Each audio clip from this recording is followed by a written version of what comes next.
So here I am, out on the streets with my head in my hands. I've got no plans, only to see you again.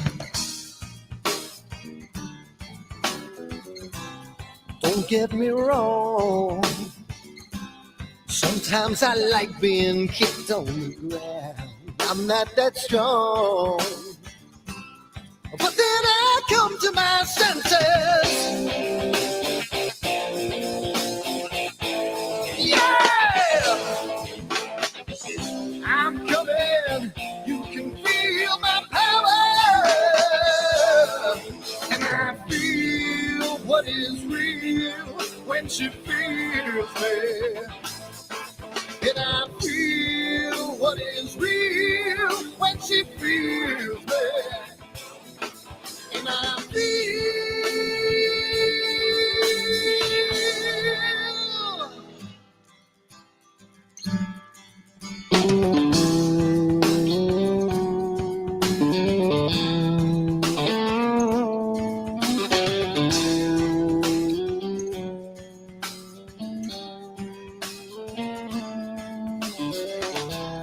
don't be afraid.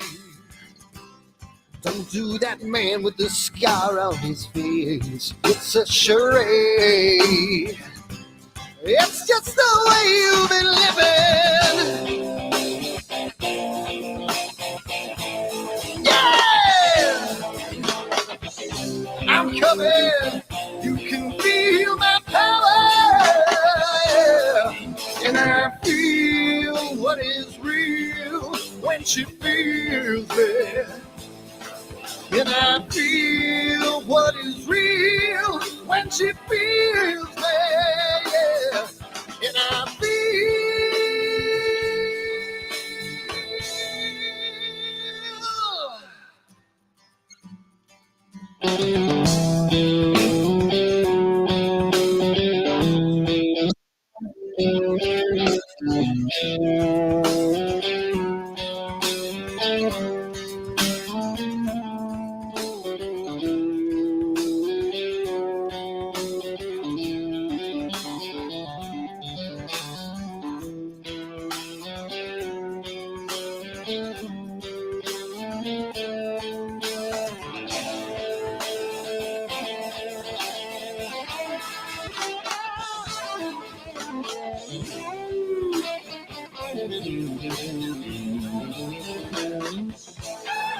And I feel what is real when she feels me.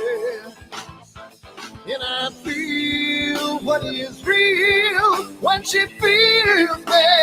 Yeah.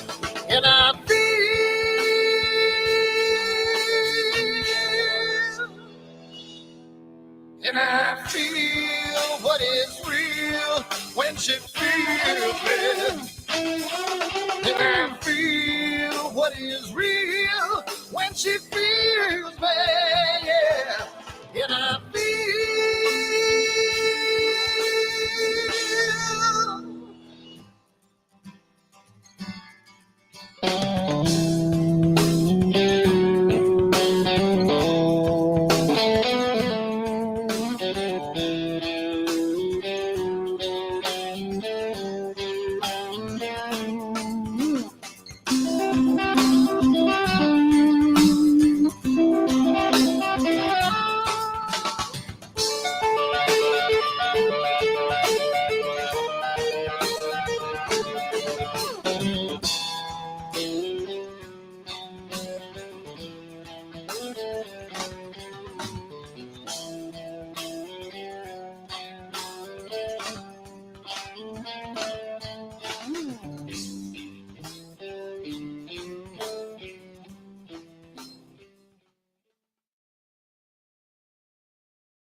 Hi everyone, Dan here, and I just wanted to put a little snippet about AstroWorld and what we do because I want to start getting the word out because I think it's becoming more and more of a giant community, and I want to get the word out to some other people. So what we do at AstroWorld is We hold astrophotography chats on Wednesdays at 9 p.m. and Fridays at 8 p.m. Eastern time. And we just talk astrophotography. Wednesday's more of a techie kind of advanced intermediate, and Fridays is more of a newbie kind of thing. So if you want to check us out, and if you want to, hang out with some semi-decent people that like to go off the rails a little bit and have fun while they're doing it, come check us out at AstroWorldWeb.com, and you can check out the schedule, and you can sign up for all the free giveaways that we do. We just gave away an Eagle 4 Pro, an Optilong filter kit, Charles Brackenstein's books, and a whole bunch of other stuff. So come to AstroWorldWeb.com, hang out with us, have a good time, and as always, remember to keep imaging, keep educating, and clear skies. And I'll see you soon. Bye-bye.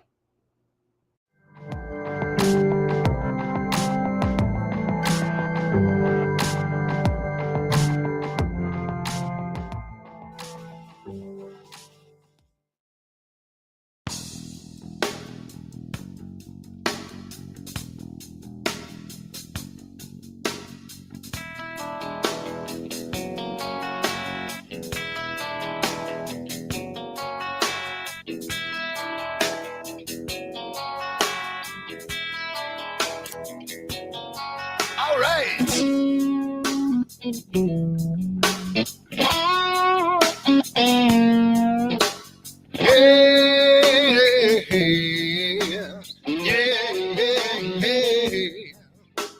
Where did my color go? Got your head in the sand. You can't be in control, using a powerful hand. I wanna be you, I wanna see you. Don't taste the kisses of hate. Don't try to tell me, don't try to sell me, don't try to say it's too late. You're gonna push me to the edge, back me in a corner, making me stand in your shoes. Push me to the edge, hot little color is black and white and blue. Black and white and blue, yeah. All right.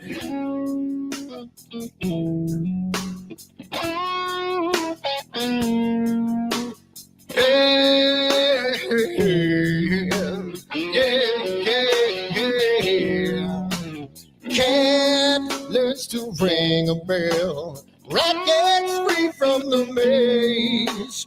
We can be taught to love. We've got to learn a new way. I wanna see you, I wanna be you. Don't taste the kisses of hate. Don't try to tell me, don't try to sell me, don't try to say it's too late. You're gonna push me to the edge, back me in a corner, making me stand in your shadows. Push me to the edge, that little color is black and white and blue. Black and white and blue. Yeah.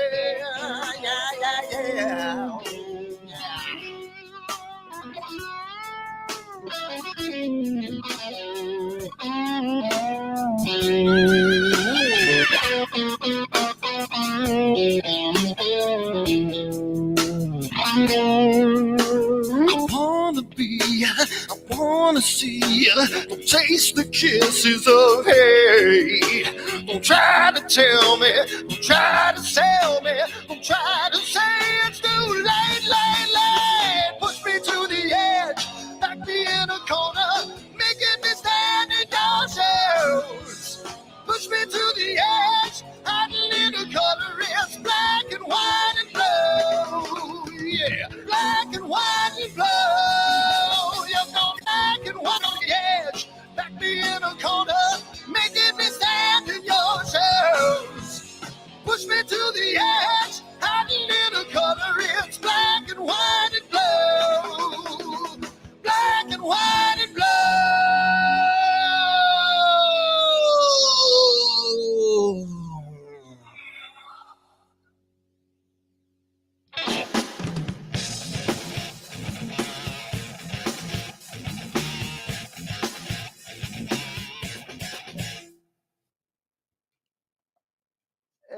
everybody, what's going on? We're here again, and it is Wednesday night, and we all know what Wednesday night is. Hopefully, we do a lot of guests tonight, and tonight we are fortunate to have Jeff Geis from Dark Dragons Astronomy. If you have been following the NEAC and NEAF, you may remember Jeff from the interview that Eric did with them at NEAF just this past April. So yeah, it's been like we were talking about it offline. It's been 6 months already, right, Jeff? So yeah, so this how you doing? Yeah, so welcome to the show. It's great to have you. It was great meeting you and learning about your business and the observatory that you got going on, and it's a really, really cool thing. I actually was pumping it up on Global Star Party last night, saying you're going to be on tonight. So as I come see us, so hopefully we get a little bump off that. And but it's really good to have you. It was really great meeting you and Rick. Unfortunately, Rick is on a plane right now, so he won't be hanging out with us tonight.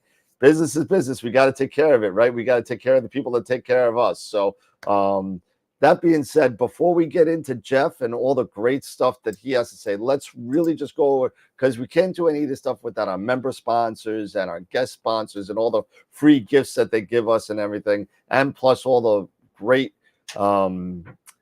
guests that we're going to have in the future. So let's go over that really quick, and then we'll get right into it. So here we go. So we got plenty of guests, and we got plenty of sponsors. So the first sponsor that we have is Woodland Hills Camera and Telescopes, who's been giving us a lot of cash over the past 2 years to give away, and we're going to be giving away when is it, Eric? We're going to be giving away on Astropalooza. We're going to be giving away $100 in gift certificates to Woodland Hill Camera and Telescopes. So we're going to be doing that. That's going to be money, right? Money. We can't do this hobby without money, right? It's a big freaking rabbit hole, right? So that's what it is. And it's always nice to get a little cash to help with what we're doing. So we also have our Red Giant level sponsors, Prima Luce, Camera Concepts, and Optolong, all of which have been super generous to the show. So thank you to them as well. Our largest and biggest supporter right now at our super giant level is Masters of Pix Insight and IP4AP. These guys, Ron Breacher, Pete Proul, and Warren Keller, have been so awesome. We give away a free Masters of Pix Insight class every Friday night, since for like 2.5 years now. Plus, we're giving away a free IP4AP yearly subscription once a month, every month. If you're not involved with any of these and you're new to the show, go to www.astroworldweb.com. Go to giveaways and sign up for whatever giveaway you want to be involved in. There's a bunch of different wheels that we have, and this is just one of them. So get involved, be part of the 2,000 people that are actually chilling out and watching us every so often. So, and of course, our parent company right now, AstroWorld Telescopes. If you need anything, come check us out or give me a call at 516-273-3771 or give me an email. Our member sponsors are unbelievable. We have over 60 member sponsors through Patreon and or YouTube. Can't mention everybody, but we got to mention some of the top people.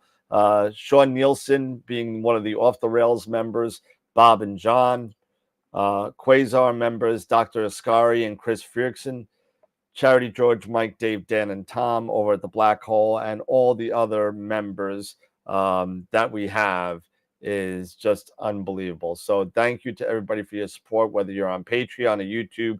It helps us buy our table at NEAF. It helps us get more gifts and giveaways to do every week like we like to do. So thank you so much, everybody.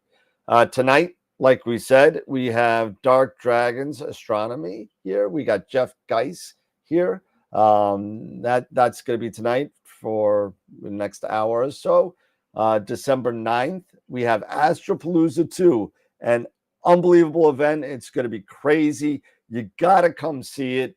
Last year was unbelievable, and this year we're topping it with guests such as Trevor Jones, Dylan O'Donnell, Sean Nielsen, Astro Stays, Scott Roberts, all the Masters of Picks Insight are back again. Charles Bracken, Dr. Sass, Wayne Parker, and Tom Bramwell. So it's going to be amazing. Come down and check it out.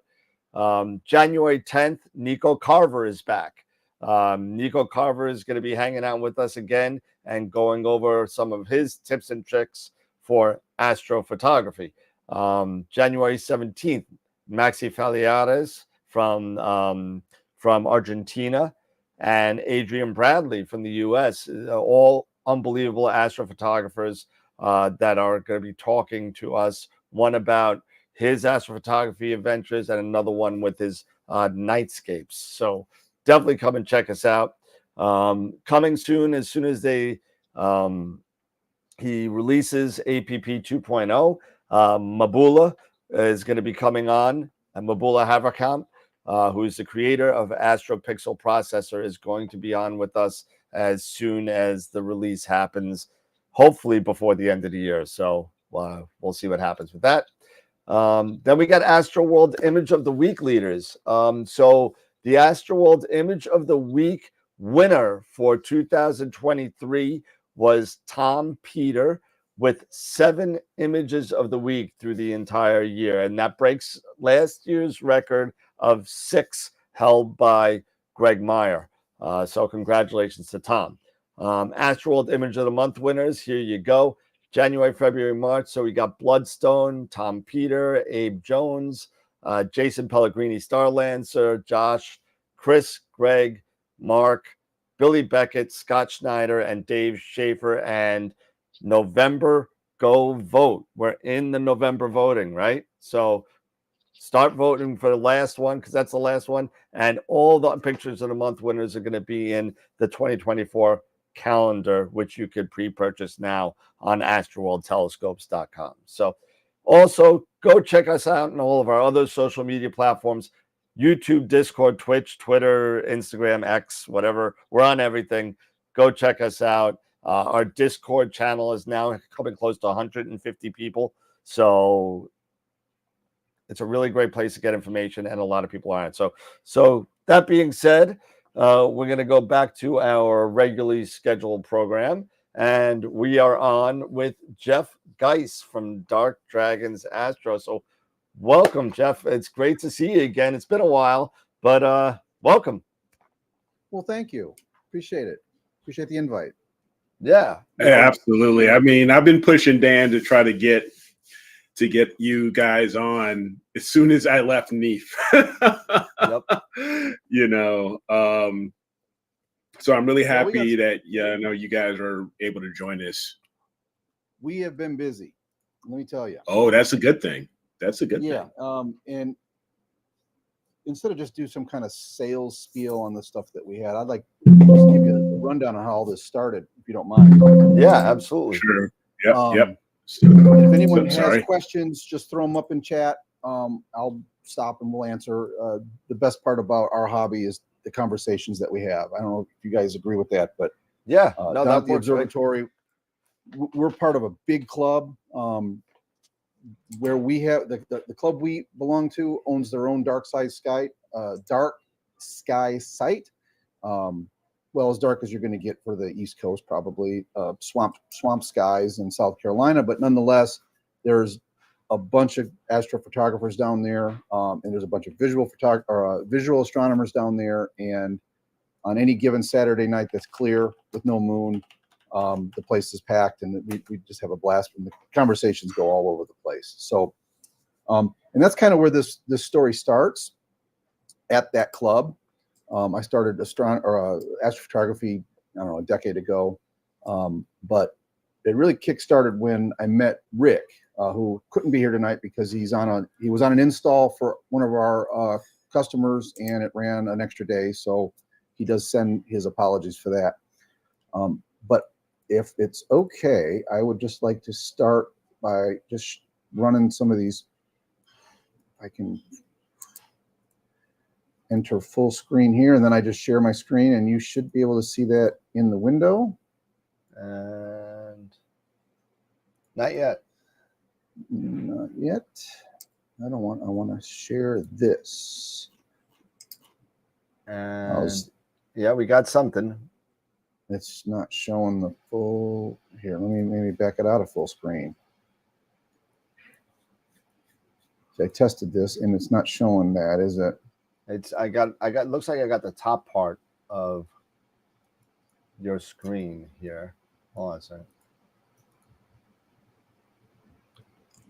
It's like your top bar of your Mac is in the middle of the screen. Right. And that might make it less fun for everybody. Let's try this. Let's try this. There you How's go. that? That'll work. All right, I had to Okay. do it twice. Okay, now we're at full screen. All right, so any of us that have done astrophotography, we pretty much started as a setup and tear down imager.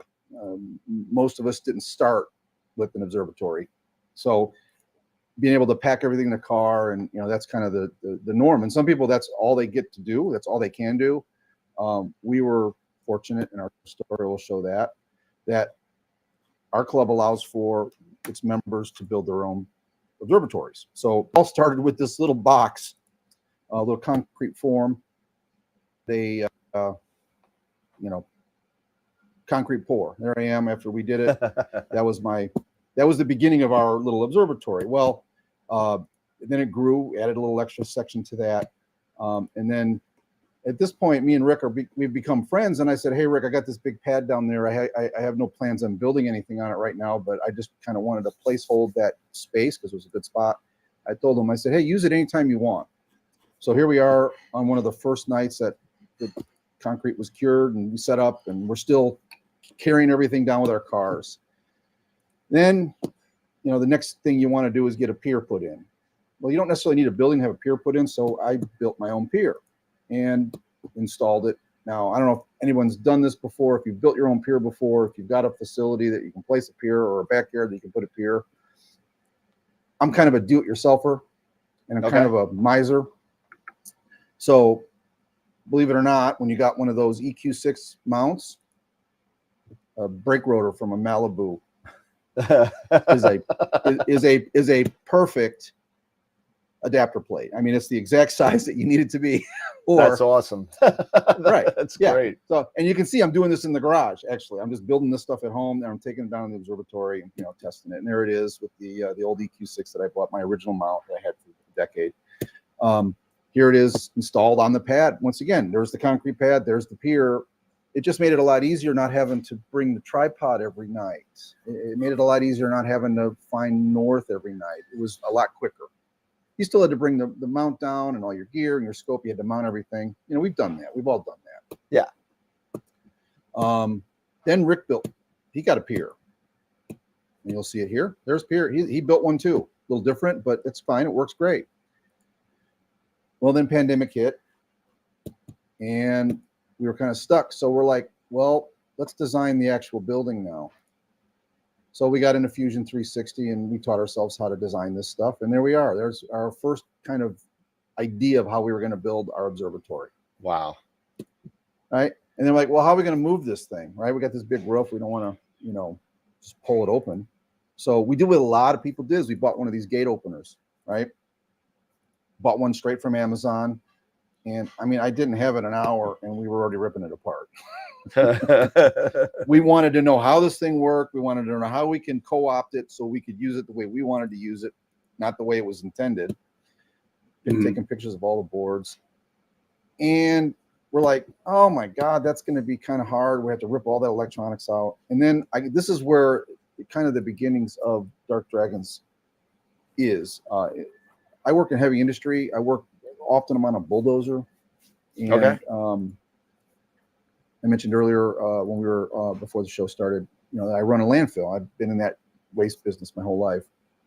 And so I'm sitting on a bulldozer one day and there's this truck driver and he can't get his tarp off, right? And he's got a 2x4 and he's banging a motor just like this, trying to get the tarp to work. And it had nothing to do with the motor. He couldn't see it, but on the other side of the truck, there was a board sticking out the truck that was jamming the thing and it wasn't working. But it was like an epiphany for me. I had just bought that previously shown gate operator. I'm like, why don't do that? Use this. And I checked these things, and my God, they're only $120. You can get them from Amazon. And boy, they seem powerful, I said. So I bought one. And then in the garage, I started fashioning up a way to move the roof, right? Because that's really the hardest part, because there wasn't anything off the shelf that I thought was affordable, that Rick thought was affordable, that we wanted to, put our hard-earned cash on. This stuff's expensive, and you guys know that. The cameras are ridiculous. Filters. Oh, yeah. I mean, a little piece of glass. Oh yeah. I mean, at one point, I had a set of like 31, or what was it, the 32 millimeter or the 31 millimeter thread-in filters. Yep. And I weighed one, and then I divided it by the cost. I'm like, these things are more expensive than gold. These little tiny pieces of gold. I mean, really, these narrow band filters, if they're good quality, they are not cheap. I'm like, I'd rather spend the money on that kind of stuff than on, an expensive motor for the building. So, and I have some skills. So here we go. We start building what, might be a way to move the roof with a motor instead of pulling it with a rope or a hand crank. So right here, you're seeing this is like Dragon Lair roof version 1.1, or probably beta 1 or alpha 1. Wow. Yeah, this was literally, oh, you know what? Let me kill that audio. That's noisy. But basically here it is. There's the tarp motor for a dump truck, and it's just driving a couple of gears and some chains, and I'm just putting it in a loop to see if it looks like it might work. And boy, it did. A couple weeks after that, we started actually building the observatory. Had some help. There was 3 of us out there. We took a week off of work. So we basically worked for a full 8 days, and sometimes it rained. Oh my God. Yeah. Sorry about the noise. Jeez. Yeah. So we were lucky. We only had one of these, but we're down in the Carolinas, so this is not an uncommon thing, right? Anything Right. near the ocean. So here we go. We're starting to get what it looks like a building at this point. Oh, this is actually kind of fun if I can show you this. So over the 8 days, we get this thing built. And here's a little time lapse of how you put together an observatory. Now, we did change the design a little bit from the 3D model that you saw earlier. Instead of the roof, like most of these observatories, the roof rolls away from the building and is kind of parked in midair on what we call those outriggers. Okay.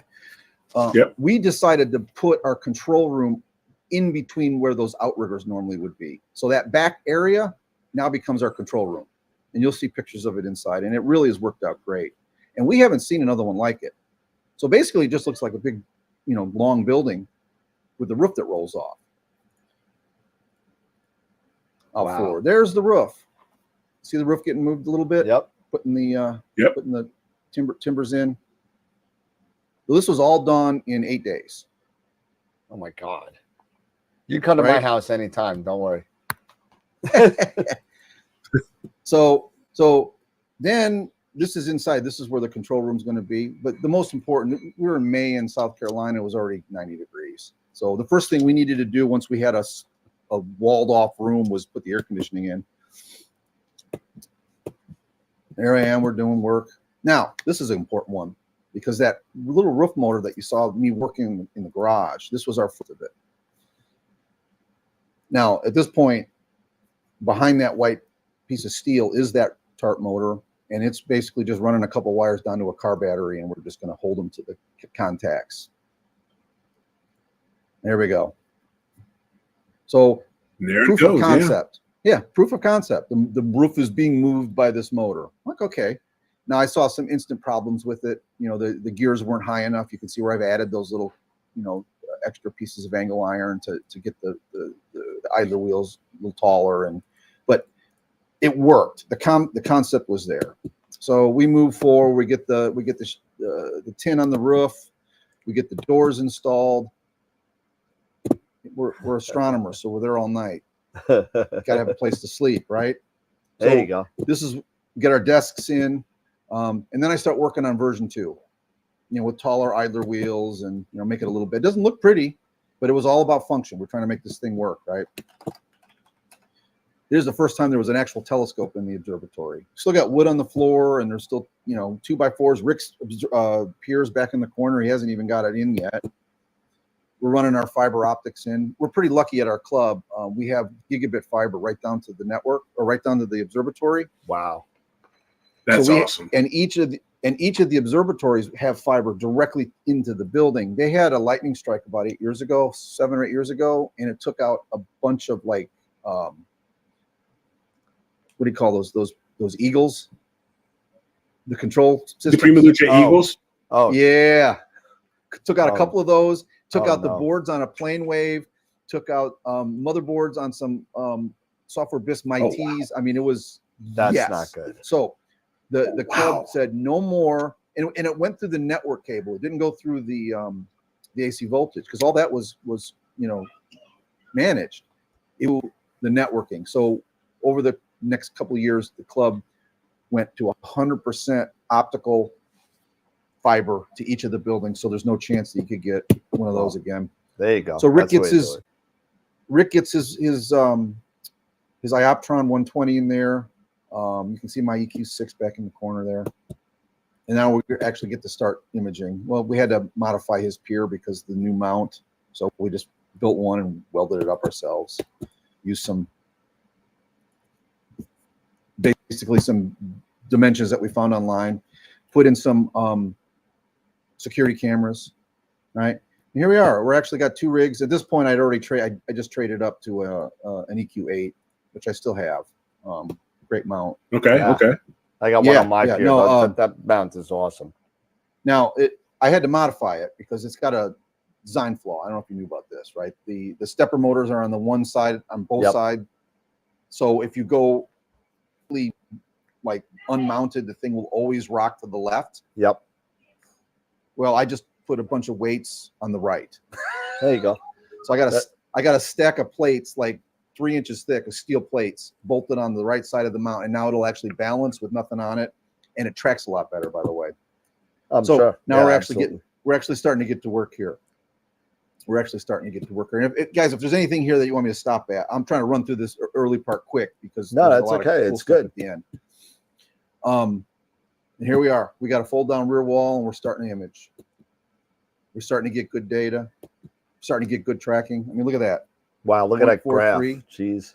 Yeah.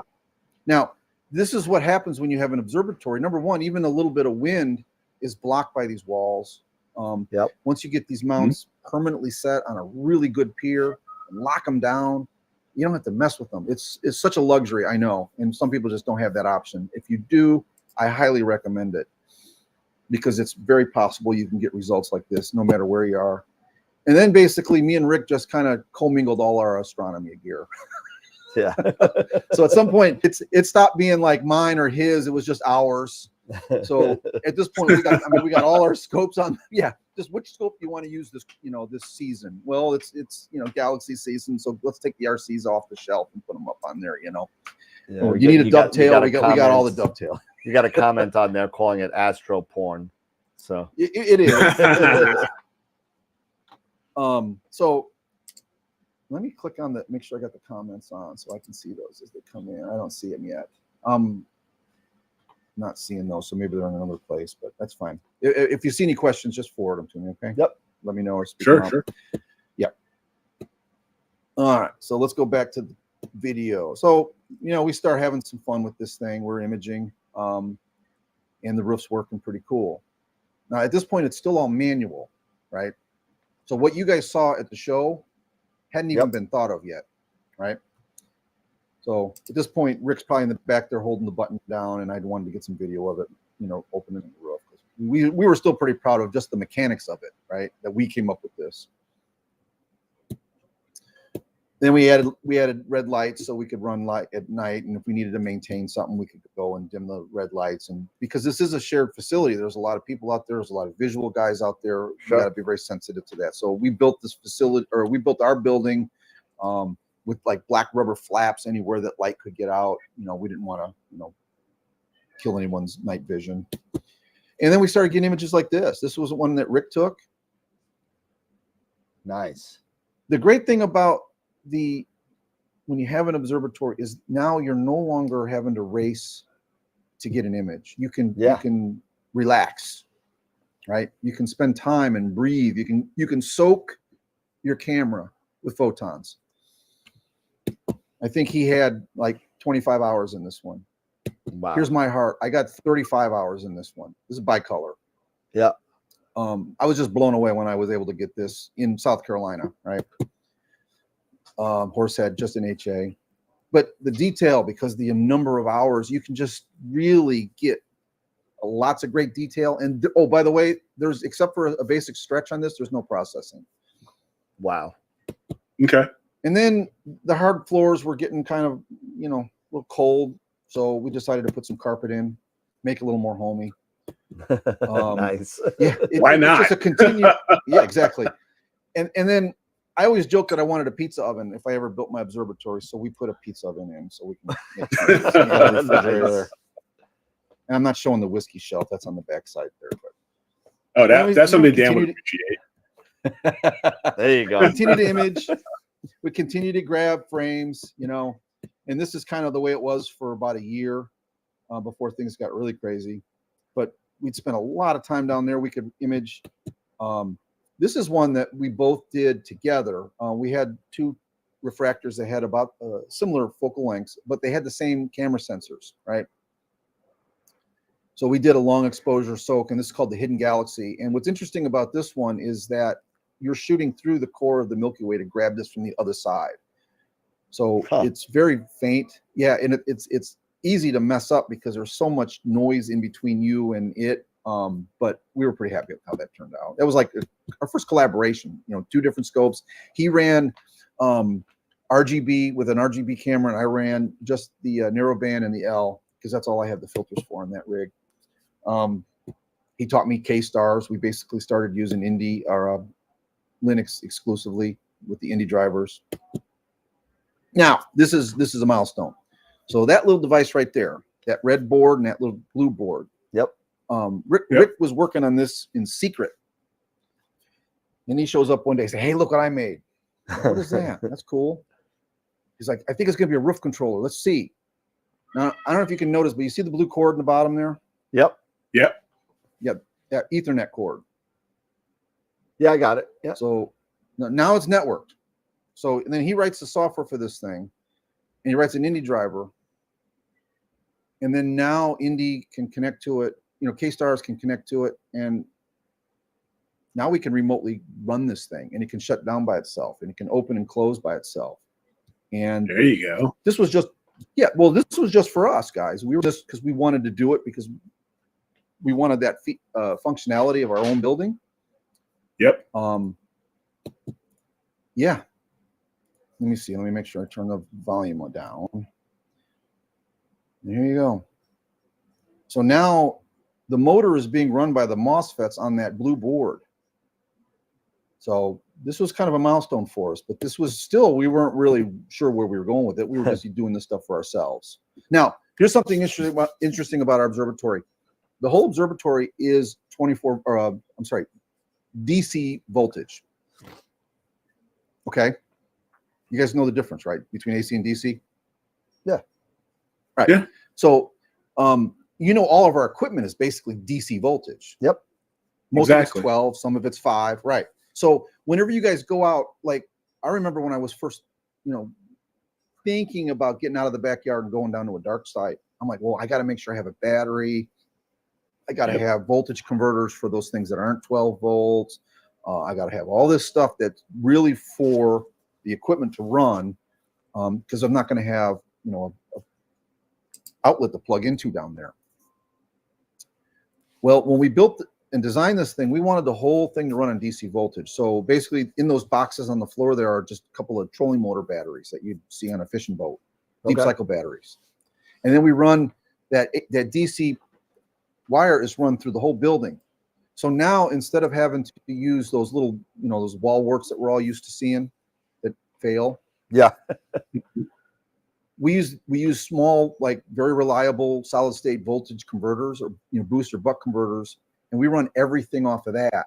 So we could have a hurricane come through and take out AC power, and they could be down for a week. This system will keep running. We could keep imaging. But what this is really ideally suited for, we didn't even think about it at the time, is for these completely remote facilities or remote observatories. So imagine someone's got, grandma's got a farm out, 2 hours away from the city, and she's got 40 acres and a nice little hill on the top, but there's no power out there. So someone could literally build an observatory out there, and if you did it with like an AC or with a solar panel, charged some DC batteries, as long as you had a network out there, you could run that thing remotely and get better than average, astrophotography images or results. So Rick continues to go off the deep end, and he teaches himself circuit design. So this is the Dragon Lair Roof Controller 1. Now, let me say about Dark Dragons, the name. When we built the observatory, I asked Rick, I said, hey, Rick, why don't you just ask your daughter? Because you got to name it. Everyone names their observatory. I don't know why they do that. It's like a boat. They name them, right? Right. So he asked her, and he came back like a week later. He's like, she came up with the idea of Dark Dragons Observatory. I'm like, oh, that's pretty cool. I like it. So it stuck. Nice. So then when we decided to make these devices, that name stuck too. Nice. That's awesome. All right, let me keep moving through. So then we added some flooring. We added a deck over the wiring back by where the piers are. Turned out real nice. We were pretty happy with it. Yeah. And then we decided to start a company. And this is where I tell you what, if you want to stop doing astrophotography, start an astro business. Yeah, I feel you. I feel your pain. Trust me. And it's funny because our buddies down there will say, "Hey, you're not down here imaging so much." I'm like, "Yeah, but I'm down here and I'm building this equipment and I'm having a blast with it." Right? Yeah. It's just it's not even like work really. Nope. Yeah. So we just keep making these little devices. This is a little UPS device that we just use for ourselves, but this will be a product one day. What this does is it monitors that 12-volt system I was telling you about. Yep. So if the charging system goes down and the voltage drops below a preset limit, this device then tells your mount, or basically the PC that's running your mount, bad weather, and then that tells the roof to close. So we're tricking the roof to close based on the voltage in our DC battery pack. Oh, there you Interesting. Yeah. Oh, Rick's full of these ideas. So now I don't know about you guys, but a lot of us are makers, right? I've noticed that a lot of astrophotographers or astronomers are kind of makers on the side. Like they have 3D printers, or they like to build things, or like to design things. And I've already been doing this before I was an astronomer, so it just kind of fit right in. So a lot of the stuff we were able to do is like just rapid prototyping, come up with a cool idea, literally make something out of plastic that you can hold and look at and turn around in your hand. And will it work? No, throw it away, make another one, change it. Like hand controller, boxes and things like that. So now the clutter starts because we start actually building things.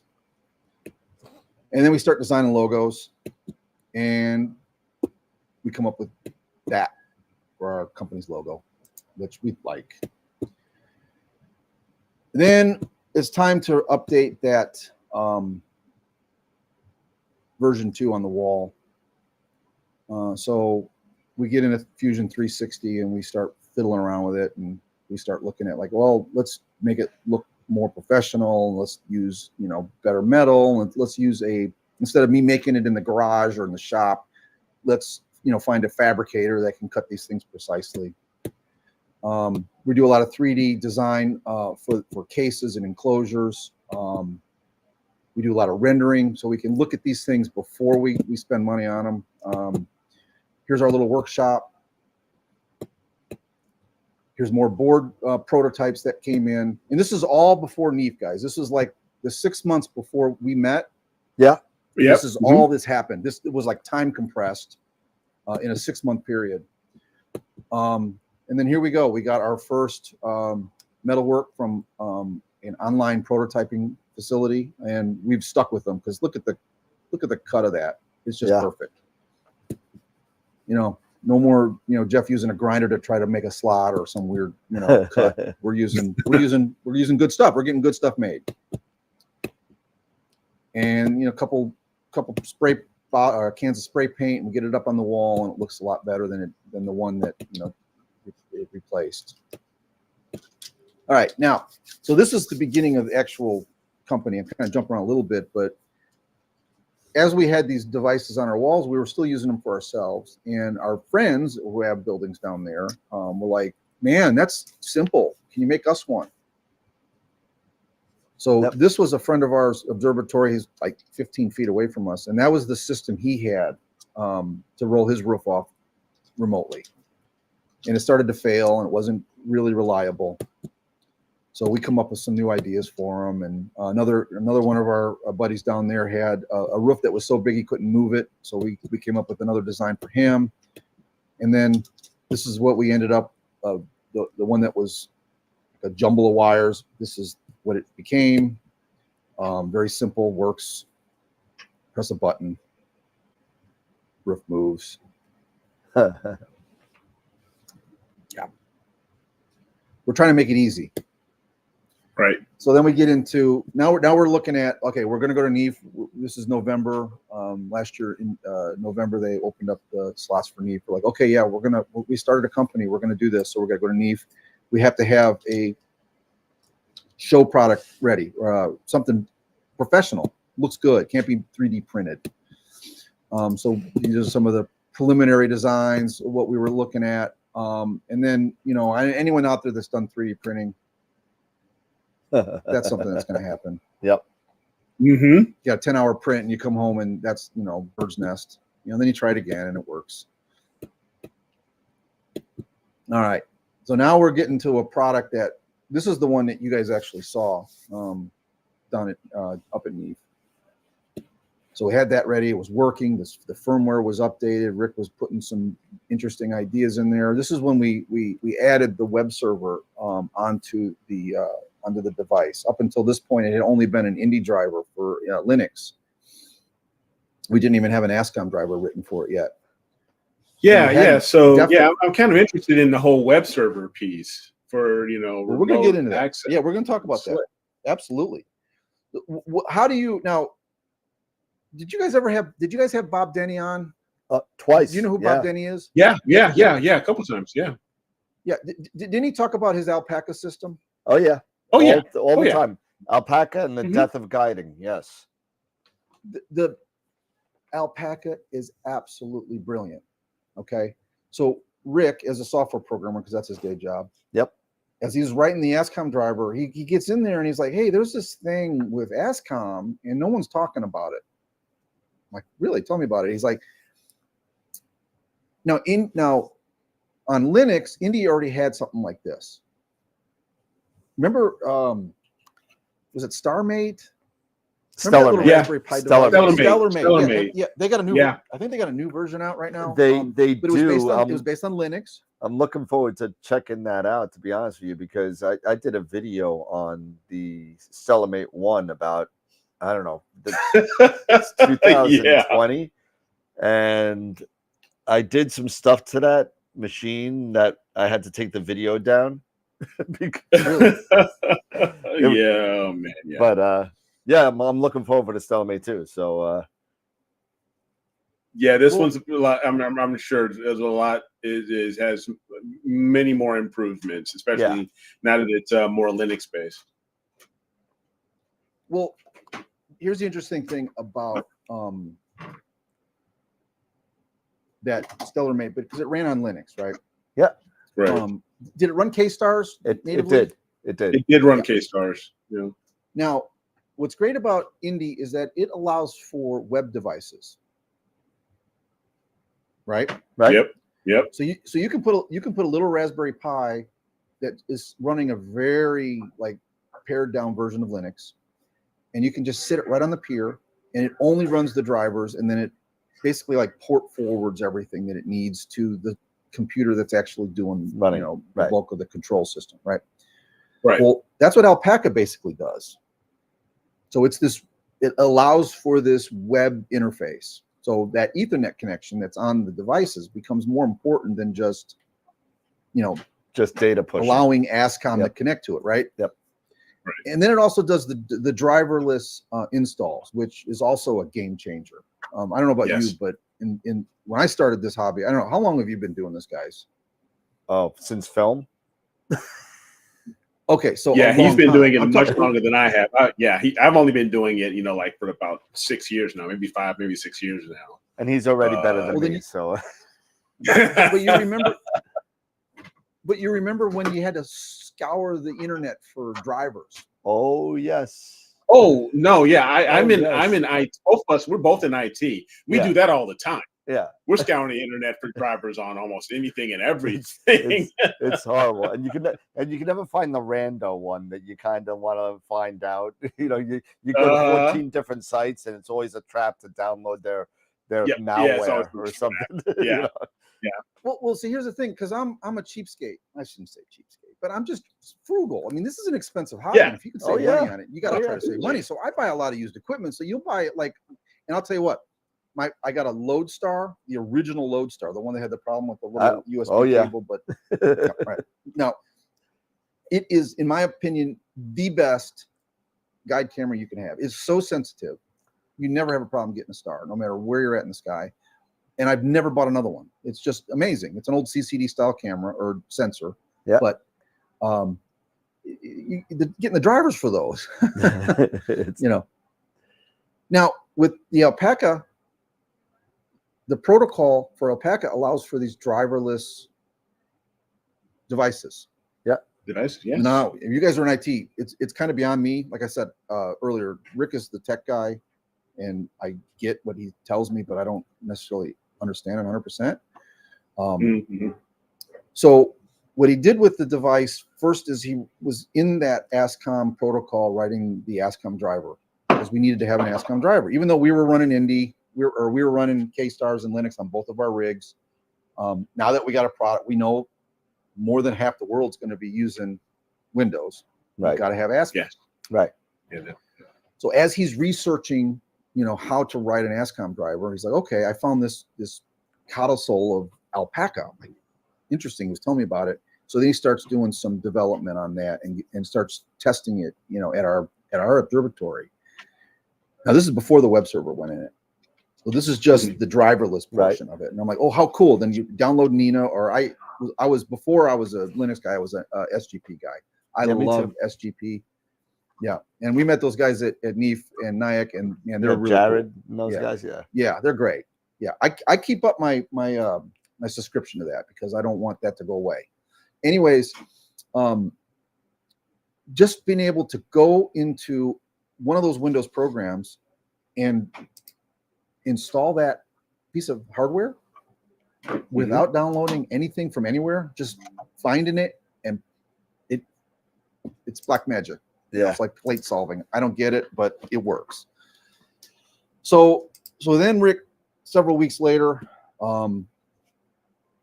he's like, I got another idea. And this is the web server. So he puts the web server on the device, because we are using just these standard dual core Pico processors on these things.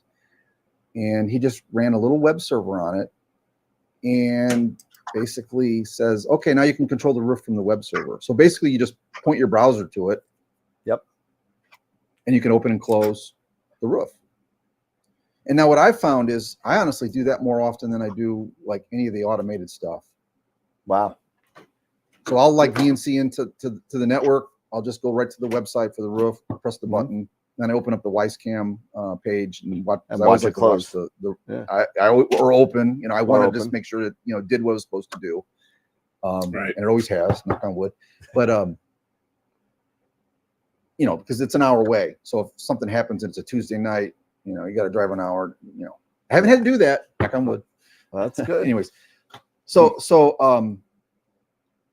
that's how the web server works. I mean, it's very simple.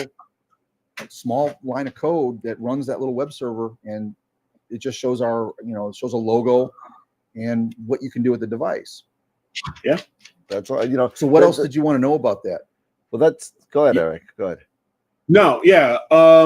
So basically with that, so you're running Alpaca on the back end for that. So that's awesome because it's pretty much plug and play. It's go.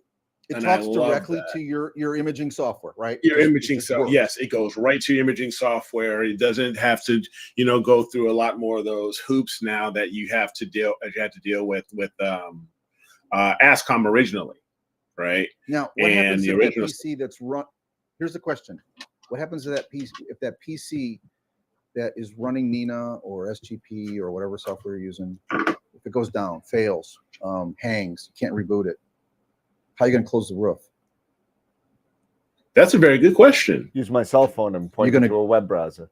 No, you're going to point it to the web browser. Yeah. You're gonna. Yeah, that's I was going to get to that, but that's great. That's a very good question. That's why it was innovative when he showed me that, and then we started looking at the use cases. Because there's no power button on these devices. You plug them in. As long as they have power, they're on. Yeah. Yeah. I mean, it's interesting.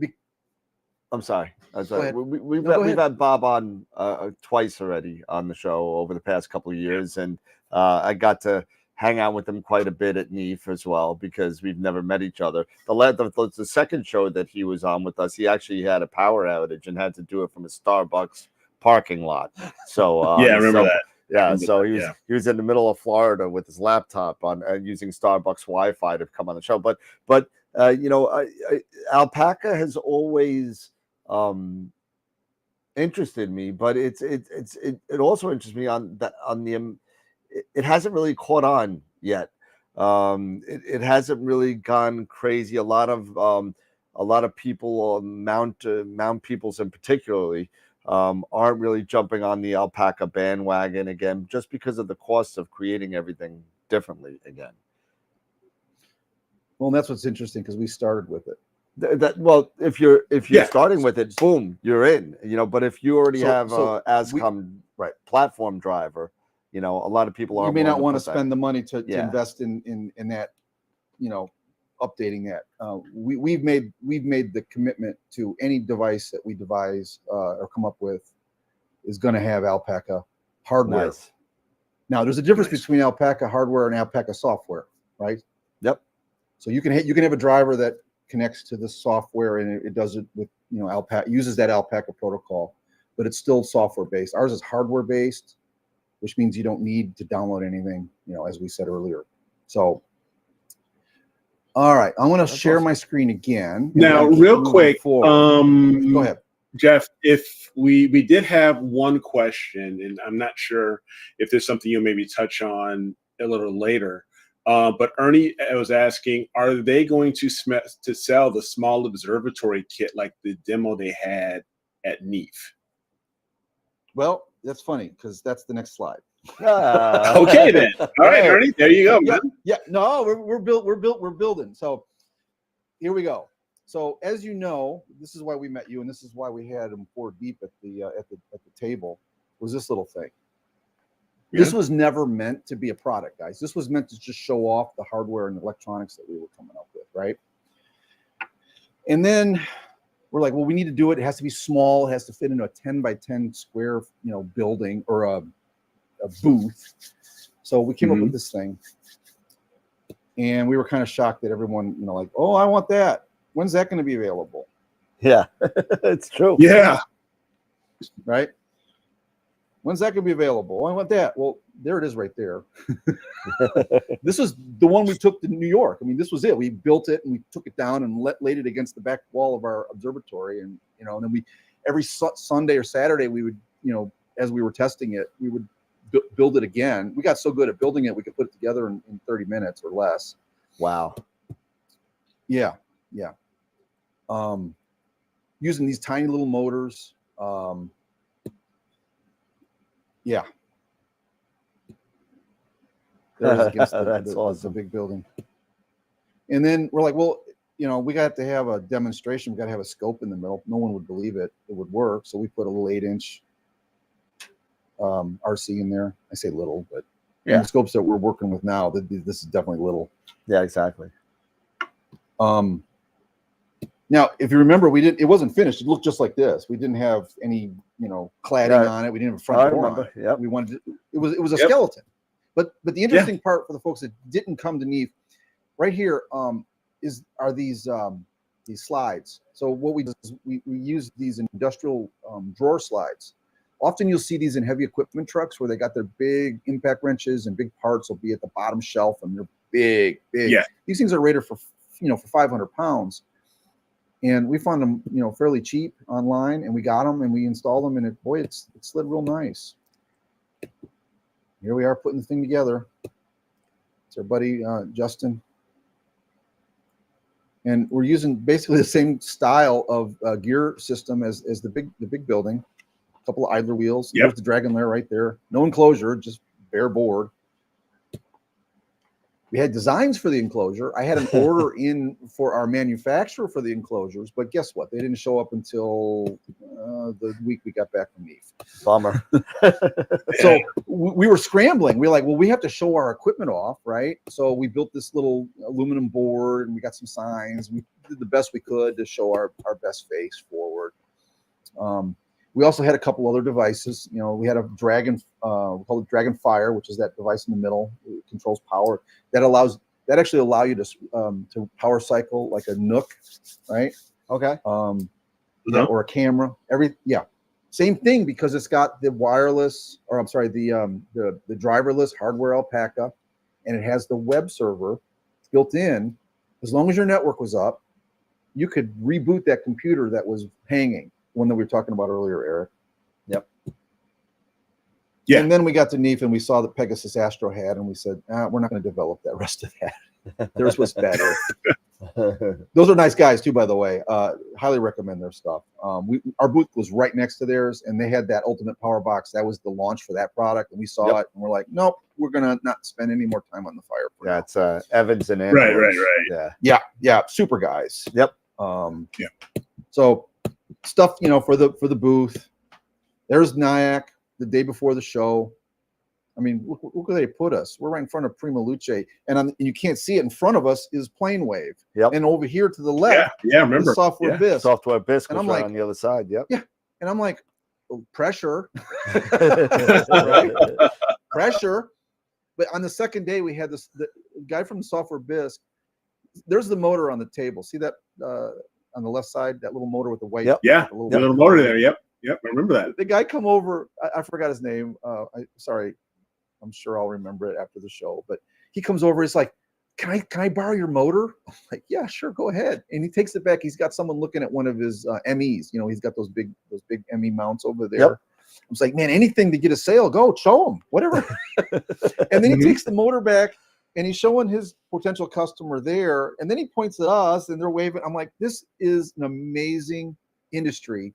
Yep. Now we're not making mounts, and we're not, competing directly with those people, but still that they would have it was just super sweet and nice that they would be that open and to some new, the new guys, right? Yeah.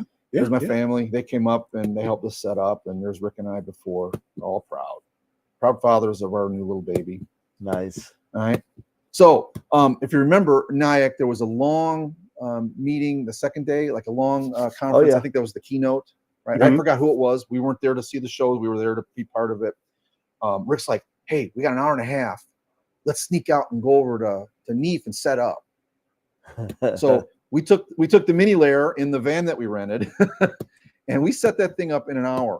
And we were back before we set that thing up. And there it is before that the keynote let out at NIAC.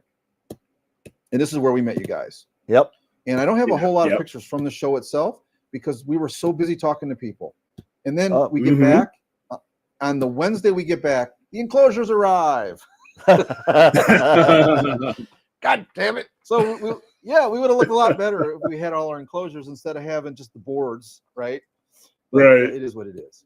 So- you know what? Not Right. for nothing. I thought, you know, being new to the business, I mean, and you just coming out for your first time to a show like this, I think it says a lot that you know, we all see the nice and boxes. We don't usually see the electronics and stuff inside and how it actually works. And when you and Eric and myself were talking over at NEEF, you were able to discuss and show all the workings of all the innards of it. And I thought that, you know, that says a lot. I appreciate that. You know, here was the thing: the timing wasn't 100% perfect for us. If it would have been this past summer, we would have been our product line would have been more mature, right? But we did not want to waste a whole cycle, a year, and wait for NEEF 2024. We had to be there in 2023. We needed to get the name out. We needed to. We needed to meet you guys. We needed to meet the Software Biz guys and the guys from Pegasus, and we needed to be part of the community as quickly as possible. Yeah. So here we go. We get enclosures. We get boards. We actually have product. No, now you guys know about the Dragonlight. I don't If remember. I recall, Yeah, we had a little display, a couple of lights. Was this for the flats? Yeah, no, this is really ideal for an observatory specifically because this is like wall-mounted device, and you're going to shine lights either at the wall or you're going to illuminate a panel with this device. Once again, Alpaca hardware based, so you connect to it your network, you connect power to it, it's always on, and then Nina, SGP, Maxim, name some more guys. There's so many imaging APT suites. Yeah. I like APT. I use that a lot. Backyard EOS, remember them? Yeah. I started with that. Everyone starts with the DSLR. But So this device, once again, has a built-in web server, so you can connect to it with your phone, with your computer. You can turn that light on, you can dim it. And really for observatories, we couldn't find a use case for the device for a what I call a setup and tear down imager, someone that packs up stuff and maybe goes for the week or the weekend or the night. This is going to be a permanent type thing, but it's here. I love the fact that you have everything power poles as well. I think that's really neat. Yeah, they are bulletproof. I hate barrel connectors. Yeah, and the Anderson power poles are so convenient, and so many things are coming with them as an out now. So it's more solid. You know, you sit there and you hear that click, and it's never going to come out unless you really yank it. Unfortunately, the unless you pull it, unless you purposely decide to take it apart or unplug it. Exactly. And they can carry 15, 30 amps. Or 45 amps. I believe. They go up to, well, they have the gray 45 amp connector, the really big one.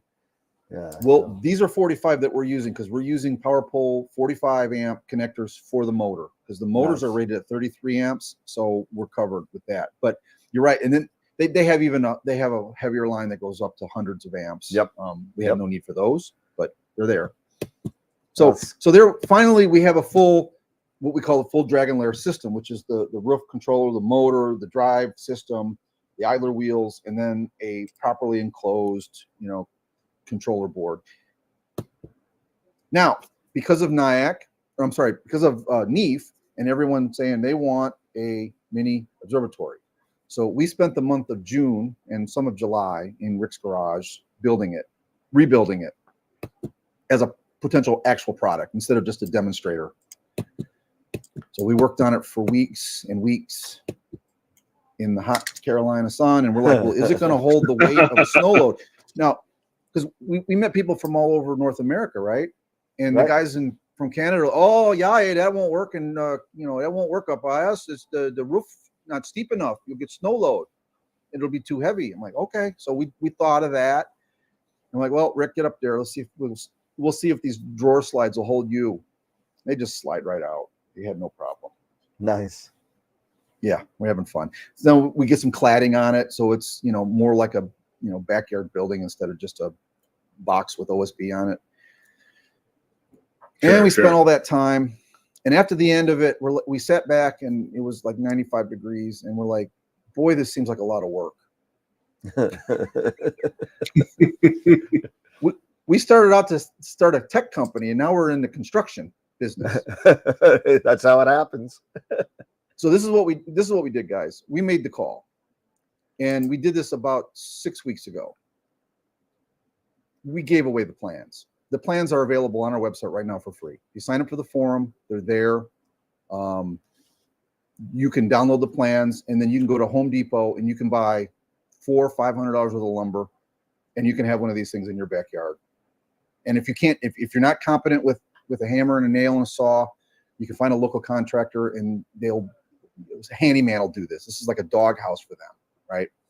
And then we'll help you source the parts that wouldn't be available at the Home Depot or the Lowe's or the Menards, depending on where you're at, like the rails and things, those drawer slides. And we're hoping to build a forum community for observatories that people will, modify these for their environment. Maybe use, instead of the LP siding we're using here, maybe they want to put brick on it because their homeowners association requires it. Sure. Yeah. So we're like, we could sell these things. I remember, Eric, we were talking, and you're like, how much, would you sell this thing for? I'm like, well, I don't know, maybe $2,500. And you're like, oh my God, yeah. 100%. Well, we looked at it would be like so budget friendly. We looked at shipping them. The shipping cost would have been like $1,100 just to get it halfway across the country, and it was ridiculous because we're like, no one's going to do that. This lumber is just wood, right? So we made the call. It's free. It's out there right now. Go to darkdragonsastro.com and sign up on the forum, and you'll see the plans are there. And all we ask is if you do build one or you modify it, post some pictures. We're trying to build a community there. So, and we've got designs because we've built 8-footers, and we got pictures coming up on those. We've built the one that we built. The first one was a 12 by 26. We've got a lot of experience, and we help our friends who are building them. So we've been putting a lot of nails in observatories over the last couple of years. So we'd love to help people. Just if you want to do it yourself, we were do-it-yourselfers. That's why I kind of made this presentation a little longer than hopefully people wanted, but to show you where we came from. We designed this stuff for ourselves. We had no intentions of starting a company, but here we are. It's so working. That's what we're doing. So remember the API I just mentioned. So the club was donated. Our club was donated a 12.5-inch plane wave with an L350. Nice. And they wanted to automate it. So I devised the system. We put a rack and pinion on this one. We didn't use a chain drive. We found a really affordable option for, gate openers, right? People use them for this stuff all the time. Yeah. These are the rack and pinions for a gate opener. You can get 12 or 13 foot of these for $100. Okay. Yeah. So you got a question on here from Ernie again. He said, do you have an idea of the total costs that it would take to build the small one? Well, about $700 with roofing and all that. Lumber prices go up and down. Right. So what we did is the one that here, let me back up. This one, this was our second prototype. Yep. We basically sold it for cost to a club member for his backyard, not the observatory, not the club's observatory. And I got some pictures coming up on that. Jim has always wanted a backyard observatory. He wanted something tiny, small. So there we go. Dark Dragons, both the flat light and the roof controller mounted in the club scope. More 3D printing errors. I was like, wow, that's pretty cool. New hand controllers. That's Rick there on the right. That's our first order. That was a dragon light, actually. And now for the flat light we're talking about, a lot of guys are using, those inexpensive sketch pads, the LED sketch pads as a flat light source. Well, if you peel the backing on them and you cut the little board off of them, they got two wires, a red one and a black one. Well, they're just LED lights, and our controller will run them. So you just basically splice in a wire to an RCA jack, and then you plug it into the Dragon Light, and then now you've got literally a remote controllable, web-based Alpaca ASCOM hardware-based light panel for You know, those things are like $50, and this was for a 12-inch scope. So try to buy an EL panel for a 12-inch scope. Yeah. Yep. Or under that price, right? There it is working. You can see the mods right there in the bottom, right? Yep. Yep. And then we found another source for these, which we can get these up to 35 inches, I think. So for the really big scopes, yep, we can get these panels, and these panels allow us to replace the acrylic. Okay. And we got 4 different opaquenesses, like very, very dark or very, very light, depending on what camera system and optical system you're running. But they'll plug right into a Dragon Light and mount them on the wall, and away you go. Nice. There's another friend of ours. You guys, go ahead, Eric. No, yeah. Mark was asking, can your equipment be used with a modified backyard garden shed? Well, it's funny you said that, because that was kind of one of the original ideas I had before me and Rick decided to build an observatory, was using those trash can, those who makes them, Sterilite, or you know, the aluminum ones or the resin ones? Plastic ones?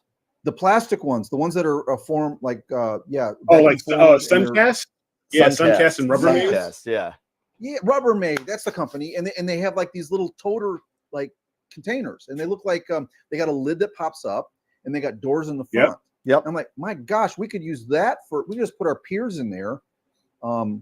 Yeah, absolutely.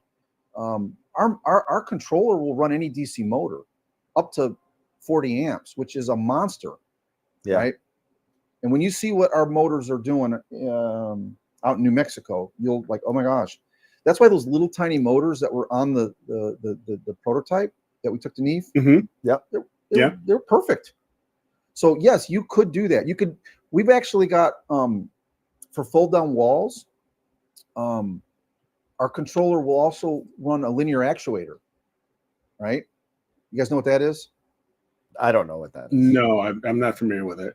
So it's like a little rod that it's got a little motor in it. You send power to it, and it expands. Okay. It just like a screw, and it unscrews and it pushes or pulls. Okay. It's a linear actuator. So instead of a circular motion, it just pushes or pulls. They're very inexpensive. You could use linear actuators in place of those little I don't know, what do you call them? Like the little shock absorbers you see in those backyard bins, like the Rubbermaids we were just talking about. They use like those, the same kind of shock absorbers, like a window on the back of an SUV would have. You know what I'm talking about? Yeah, I gotcha. Yeah. Yeah. Okay. Yeah. Replace those with an appropriately sized linear actuator, plug it into the Dragon Lair, and now from anywhere in the world, you could open and close your quote observatory. Have you guys heard of Backyard Observatories, the company? Yes. I have. Yeah. Scott makes really good product. He builds really good observatories, and he's so busy that you can't get a hold of him. I mean, he's everywhere in the country building these things, and he's just unavailable because he's probably booked for the next 2 years. Well, we have a friend of ours had one of his buildings, and he wanted to use our system, and he uses a Rec Pinion, and here it is. Here's a picture of it. So we got the model number of the gears he's using, and then I downloaded the 3D drawings from the manufacturer, and I'm like, oh, that one didn't fit, and I made that one. Well, it did fit, and then we bought the right one, and then gave him a full upgrade, and he's excited because now he's confident that he could remotely control his facility or his observatory, and if something were to happen, he knows that he could log into the web page that controller has and get the roof shut, so he wouldn't have to drive down on a Tuesday night. Now, Daniel, remember our emails earlier in the year? I was saying we were working on something, and it was quite a breakthrough. Yes. All right, that's it. So we are the first people to put ASCOM Alpaca on an iOS device. Nice. There you go. Now, so what that means is the same Alpaca protocols that run that can connect to astronomy cameras and can be run from Nina. Our roof controllers, our flat light controllers, the hardware-based devices. You can now connect to our app, and you can turn your iPad into one of the best mobile flat lights probably in the world, because the screen quality on an iPad, even the basic ones, are so perfect. No dead pixels, but they can go so bright and they can go so dim. Yep. Right? That's cool. Wow. So I'm turning it on and off through Nina. Right? Now you have to have a network. So the guys that have the AM5s, that have the little hotspots, that you're going to want a little hotspot so that the iPad and then the computer that's running Nina, SGP, Maxim, any of the software that you use, will be able to connect to it. Now we went a little further too. So we're like, often people are doing flats where people are doing visual, and they're doing these flats, and it is killing people's dark vision. So we added something we call an aperture mask. So it actually just throws up a circle. There you go. And then with your finger, you can size it to your aperture. So then you can place it over your scope, and you're not going to blind the guy next to you. There you go. Nice. And then it remembers that position. So when you shut it off and you go home and you come back the next night, it should stay at that position. So like if you've got a 60 millimeter refractor and you've got it sized right for it, you don't have to change that. Josh wants to know if you have any plans to go Android. There's a problem with that, is because Android has so many pieces of hardware that you have to write it differently for all of them. Gotcha. iOS is like write once, read many. We don't. It's just me and Rick. We do not have the manpower to write code for all those different types of So right now, at least right now, it's just going to be iOS. I am sorry about that, guys, but we're charging $10 for it. There you go. You can't even buy if you already own an iPad, you cannot buy even a sketch panel for $10. Nope. There you go. All right, let's flash forward a little bit. So we made some changes. We've updated the Dragon Lair.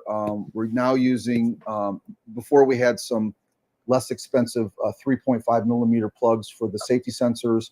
We switched to an industrial push type connection that required a change in the enclosure. The mounts for the roof control or for the roof motor are no longer, we don't make those in house. We're using that same fab shop that does laser cut, high end, very precise work. And there it is mounted on the wall. Nice. Yeah. So this was the Backyard Observatories building, and we updated it with our system, and without changing his rack, using the same rack that he had, just getting a new gear and then our motor system, and it works like a charm. This guy, a friend of ours, was actually ready to quit the hobby. He come over to us. It's like, hey man, anybody that wants to buy my building from me? I'm thinking about getting out of it. I'm like, why are you getting out of it? It's like, so I can never come down here.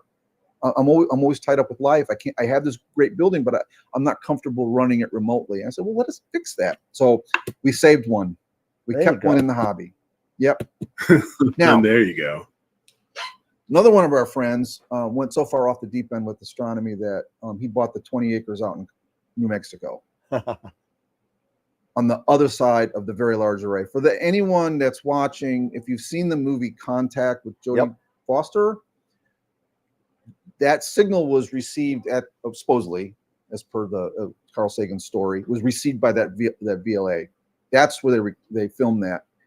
He's 40 miles west of there, and we went out there to help him because he built 2 buildings for remote hosting. Okay. And he built the first building back in the summer, And he first thing he did is bought a one of these Eleco garage door openers or gate openers. He sent me this picture back in the summer, and he's like, "It won't move the building. It won't move it." I'm like, well, let's work on something for you. So we went back to CAD. We designed a gear reduction system using the same motor. Oh, I'm going to sidetrack because in between me designing that is when our friend Jim wanted the old Dragon Mini, the mini layer. No, there it is. And then we installed it on a Saturday. Once again, there's Rick on the roof. He's always sitting on the roof. He's always on the roof. He's always on the roof. There's a fiddler on the roof. Yeah. And we've gotten feedback from Jim, and he's just having a blast because now he keeps his little telescope out. Yeah, he's having a blast. I mean, he doesn't have the great skies. He's in town. He's got trees all over the place. But he's like, yeah, doesn't matter. I'll be able to go out there on Tuesday. Even if you got bad skies, but you have the capability to have your system set up, roll off the roof, take images whenever you want, program it to open and close when you're done. Like you said at the beginning of the show, you're able to take that breath and relax and not worry about the acquisition of the data. Now you just got to worry about putting it all together. You know what I mean? And that takes a lot of stress out and enjoyment in to what we do, because there is so much. I mean, I have a video out there that's called "Don't Get Frustrated," and it's about all these little dinky things that we do as astrophotographers. That even people that have tons of experience, like forgetting to take the freaking lens cap off, or put it, or not having the plug in, not that you have a USB plug in the right port, or something silly like that. And you know what? If you have everything set up and you don't have to worry about any of that kind of stuff, and you just literally and put an environmental sensor on there so it opens and closes where it senses a cloudy or a raindrop, you know, then it closes and opens. And you know what? Ron Breacher, who's a good friend of mine, has an observatory at his, and he said there's nothing that changed his imaging more than putting an observatory on there that has a weather sensor, because you just set it up every night, no matter what. You set it up every night, and even if it's cloudy, you set it up every night, because you know what? Once that observatory senses that it's clear at 2 o'clock in the morning while you're sleeping, it will open, start imaging, do your sequence, and close if it starts raining again, or close when the sequence is done. And he's gotten so much more data, not having to, stay awake to start the sequence, and doesn't have to think about it. It's automatic. It's totally automatic. It's all automated, and it's wonderful. And if Dave Barnett was in the chat, he's not, he would be cursing me right now, because he is anti-automation. But it's all about hours of integration. Absolutely. All these APODs are like 30, 40 hours or more. Our buddy Justin, there was a picture of him earlier in the presentation. Yep. He works with these online groups where they focus on like multiple parts of one large object, and he's given this part, maybe just one filter, you're doing red. That's all you're doing. Yep. And they'll shoot for 100 or 200 hours, and then they'll send all that data to someone who doesn't even own a telescope, but they're really good at processing. Put it all together. It's a great way to build a community, right? Yeah, absolutely. Really, I mean, we're talking about, we're actually talking, we haven't figured it out yet how we're actually going to do it, but we have people that are involved in AstroWorld all over the world, from New Zealand, from the UK, from Germany, from the UAE. I mean, I could go on and on and on with the different countries of people that watch us, and we're thinking about doing something like that, where it's an object that's available for most people. A lot of the people here, except for the New Zealand people and a couple others, are from the Northern Hemisphere. So we're sitting there and thinking, what object can we do, and how many hours can we put in? And PixInsight makes it a lot easier now when you're putting images together of different focal lengths and cameras or different sensors. Yeah, I mean, it's crazy that how easy it kind of makes now. I remember you wouldn't think about doing anything close to anything like that 10 years ago. No way in hell would you be thinking about doing. There's no way. What do you? No, I need to have the same exact telescope, the same exact camera. You know. Well, the pixel scale. If the pixel scale ain't off, it ain't gonna match. I mean, but Pixel Nope. Sight has changed all that. That really Those has. algorithms, as it's a new world. It really is. It really is. And we keep on calling it. A couple of friends of us call it. It's a golden age of astronomy and astrophotography because it's gotten over the past 5 years. Forget about the last 10. The last 5 years has changed so much. I mean, I remember when I was doing imaging. My first imaging session was with a 35 millimeter camera, right, with an 8-inch Schmidt Cassegrain manual. You know, actually it said tracking and it was a Celestron. You actually had to set it up, polar alignment, and plug it in from the bottom to start the tracking. And that's what the tracking was. In an eyepiece, and you're going left, right, up, Oh, down. it was I mean, manual guiding, the whole thing. Yep. And did you push the film? Did What? you use the we've got some film astrophotographers in our club, and they talk about the days where they used certain gases. Oh, to no! push I the didn't. No, I film? didn't. You know what I'm talking about, though, right? I do, and when you hear the end of the story, you'll know why I didn't go this far. Because I did it, and I did it about 2 or 3 times. I shot 2 or 3 rolls of film. I mean, I figured I'd start with something easy like a moonshot. Something like Right. that. Something fairly easy, right?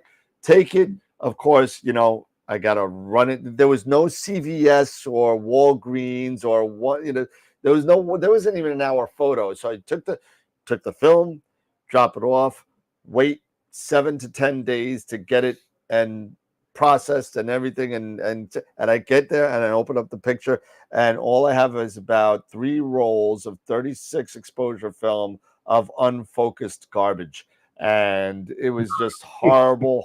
It was a horrible experience. So I took everything, I put my camera away, I put my telescope away, and it stayed there until the LX200 GPS came out, and we got GoTo, and we got all the stuff, and then digital cameras started playing into it and stuff like that. But it just got so much better and better when, fast forward about another 10, 12 years, ASI Air comes out, right?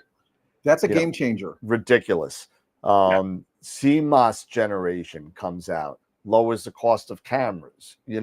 All these things have come, and you know what? Processing logarithms that have changed. I mean, not to mention Russell Croman and all the AI and all the stuff that's going on now. People are, and it annoys the crap out of me. It really does. That I have spent years of trying to get the right picture, and these people are making it up in like I don't know, 2 or 3 years, and their process is just awesome because everything's then it's not that they're not learning, they're just learning differently, and the game has changed. The game has changed, and but it's gotten so much better for the lifestyle and the hobby that it doesn't take 10 years to master anymore. It takes, my buddy Mark that's in the chat, not Mark Ellis, Mark M. He started 2 years ago, and he got a picture of the month, a picture of the week, a couple of weeks ago. So I mean, it's amazing how things have changed and how people have got, and whatever you put into it is what you can get out of it. So you still got to put your time in, but it's really, really rewarding a lot quicker than it used to be. Yeah. Well, that's why we started this, because the technology that ran the observatories wasn't up to par in our opinion. So we made our own, and that was the story. Right. So we looked at the one. There was all this advanced, and like you said, all the cameras, the optics are pretty much not changed a lot. No. Plane Wave with their new Delta Rose, and there's some cool stuff coming out, or is out. But you're right. So as long as there's innovation, it gets easier and easier. People get better results because it's easier, I think. Yeah, not to even go the route of Stellina from Vaonis, the Unistellar, the Sea Star, all these ones that are out there that people are doing stuff that You press a button. Forget about polar alignment. Forget about anything. Go on your app. 10 to 25 people, depending on what camera, what telescope you have, can log in with their phone, see the picture that the telescope is taking, and then an hour later see it again because it's stacking on the fly and it's going to look that much better. It's ridiculous. Those are really great for true beginners because they can really get something like the first day. Yeah. We had a new member or someone with a new rig come out. He had an AM5, ASI Air, and Rick was helping him. And it was the first night he had used this thing, and he asked Rick, "Hey, Rick, can you help? You guys help?" And Rick was helping him, and I kind of snuck over there and was listening. And I heard the guy say, Rick asked him, "Well, what's your goals for tonight? What's your goals for today? Your first light for this rig?" "Oh, I'm thinking about 3 or 4, maybe 5 different targets." And Rick's like, "Well, let's temper that. Let's go to one. Let's try to polar align first, and then we'll see if the camera works, and then we'll do all." Now, Rick had not played with one of these AM5s before. Damned if the guy didn't get 5 different shots that night from 5 different targets, and they were all decent. I mean, Rick come back to me, he's like, "It's a new world." Oh, it really is. When you got a little Raspberry Pi this big that costs about $300, that'll run your entire setup, focus for you, do anything you want, take darks, take flats, do whatever, and polar align in under 2 minutes. I mean, there was no electronic polar alignment when I started. No. I know. Yeah. So that took me 6 months to 8 months to learn. Oh, I never learned. And I was constantly with like muddy knees because you're down in the backyard and kneeling in the grass, looking through that polar scope, the center thing. And I'm like, no. And then the Pole Master came out. You guys remember that one? Game changer. I bought it like the first month. I'm like, yep, yeah, now, today, here, take my money. Yes. Take it, yes, my money. Take it, please. Exactly. QHY here it is. and it was like first night, bang, perfect polar alignment. Yep. So 2 years worth of struggle gone with one $300 at the time $300 camera, and more importantly, the software that went it. That ran it. And then then people realized that this is just an algorithm, and then they added it to other software. I think SharpCap had something in it. Yeah, SharpCap and Nina also has a 3-point. And then now they all have a. They all have it. I mean, I still use SharpCap. Yeah, I still use SharpCap. I mean, it's what I think $18 American a year or something like that. Yeah. And it's not. I don't use it for anything else but polar alignment. But you know what? It's so simple to use, and it's worth the $20. He could have $20 a year for the rest of my life. I don't care. I'll pay for it. That's why I stick with SGP. I mean, those guys really did something with that one, and I'm going to keep supporting them. Yep. I'm going to go back to the video presentation here, and I want to get you to the end of this because we've got some cool stuff. Because this is where we start as a company start getting in the high gear. All right, so. Our buddy and Greg needed that building, or that motor. So you saw a CAD design of it earlier. We go to the same manufacturer, the metal fab workshop, and this is what we end up with. Okay. Now this is a gear reduction, so we can change the gears in here, and we can get a S-ton of torque. All right. Get some paint on it. Get our stickers on it. Call it Pro. Right there it is, sitting with the layer. That little controller still run the same motor. We're using the same motor. But now we're up to 150 foot-pounds of torque with the full gear reduction at 360 to 1. We now know we can pull anything. We're like, if we go out there, because it's sight unseen, it's 30 hours away from where we're at. We got to take this thing out there. We got to be able to make sure we can move that roof. We decided to build an exterior IP-rated cabinet. So we're using a hard enclosure mounted directly on right next to the motor. These are all external devices. They're not inside the building. They're outside the building. Okay. There's a stack of the new Dragon layers on top with the new pinouts that I was talking about. Remember, I mentioned I had some customers out in New Mexico, and we were going to go out there, and I messaged them. I said, "Hey, do you mind if we just drop them off?" This is what they bought. They're putting these on mini layers. They're using the plans. They're on the forum. They're going to build mini layers. And they're going to use these big motors for them, but that's fine. They can use a smaller fuse on them if they want. There's the completed cabinet, and we drive out to New Mexico. and it's dark, and the roads are straight, and we go past the very large array. This is 30 hours from Charlotte, by the way. 2 full days of me and him driving. This is actually a picture on the way back. We were coming home, and they had all of the telescopes, all the radio telescopes were in the close parameter. You know, this thing expands, right? They can drive them out, and they can bring them in close. It's the most amazing thing I've ever seen. So we get out there, and this is where we stayed. Did a couple panoramics there, and it is desolate. It's an hour and a half to the closest grocery store. Oh my God.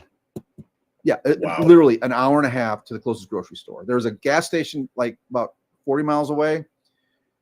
You don't want to buy anything there if you don't have to.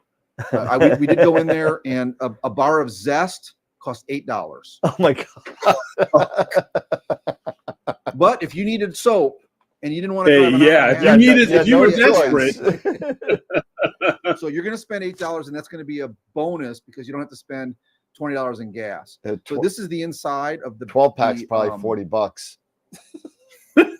Now this is the inside of the small building, right? There's only going to be 2 scopes in here. There's going to be a 0.7 meter and then a 20-inch delta row. And they needed to move this building. This is a private building for a customer, a client of theirs is putting those scopes in. They're going in next week. And the little gate operator they had would not move them. So we come out with our gear, we get it installed. The fabricators are out there. And then we had the full moon the first 2 nights. The third night, we had about an hour of kind of dark before the moon started to come up. This is a single 30-second exposure with my iPhone 13 Pro. Yep. That's how dark it is. I couldn't believe it. 1 30-second exposure.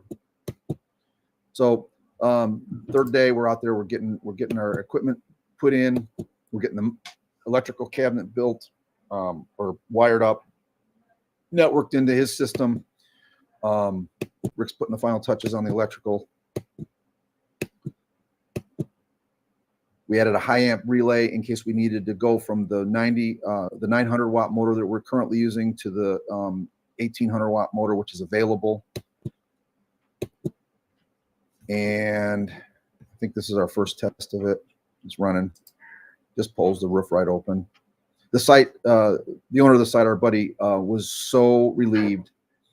He'd been fretting that he could not move these beautiful buildings back with the system that he had. And he's like, how am I going to have a remote hosting facility if I can't move the buildings? Wow. Right. So this is the culmination of like 2.5 years, 3 years worth of work. The first year and a half was just for our own, use and fun of the hobby. Yep. And then the last year and a half was us actually deciding, to start a company. Here you can see a picture of the gear reduction. So there's one gear is driving another, or one sprocket's driving another sprocket, and then that drives the main shaft, and Unbelievable. another shot of the roof moving. Did you show something similar to this at NEAF with that building moving? I swear this setup looks familiar to me, and I forget where I've seen it. This is all brand new. This came, we invented this month. So where did I see that? No, this remind no, Dan. I think you're thinking of is it maybe it's over in Utah. Oh, yeah. Craig Stocks. Yeah. These Quonset hunts, these Quonset hunts, they can buy them. They ship them in pieces. Okay. They assemble them. They're basically bolted together, and then you put them up like ribs.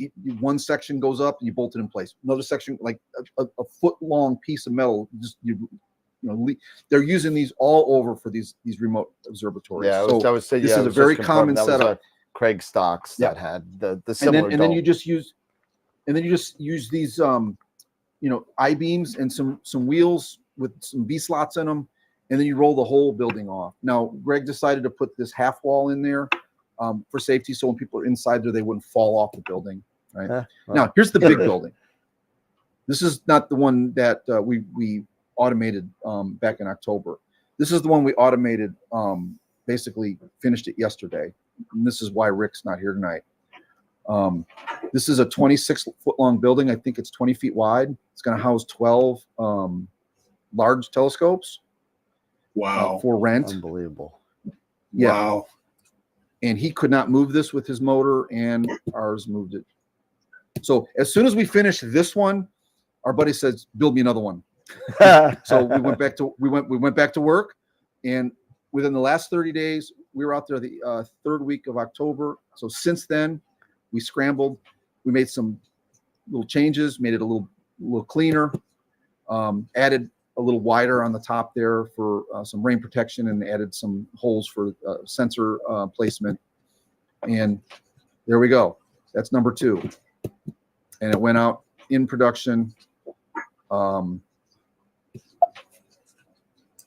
this week. Now, let me tell you something else here. Let me go out of here.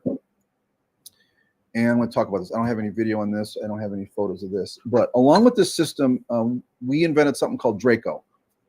And we call it Draco for Dragon's Remote Administration for Clustered Observatories.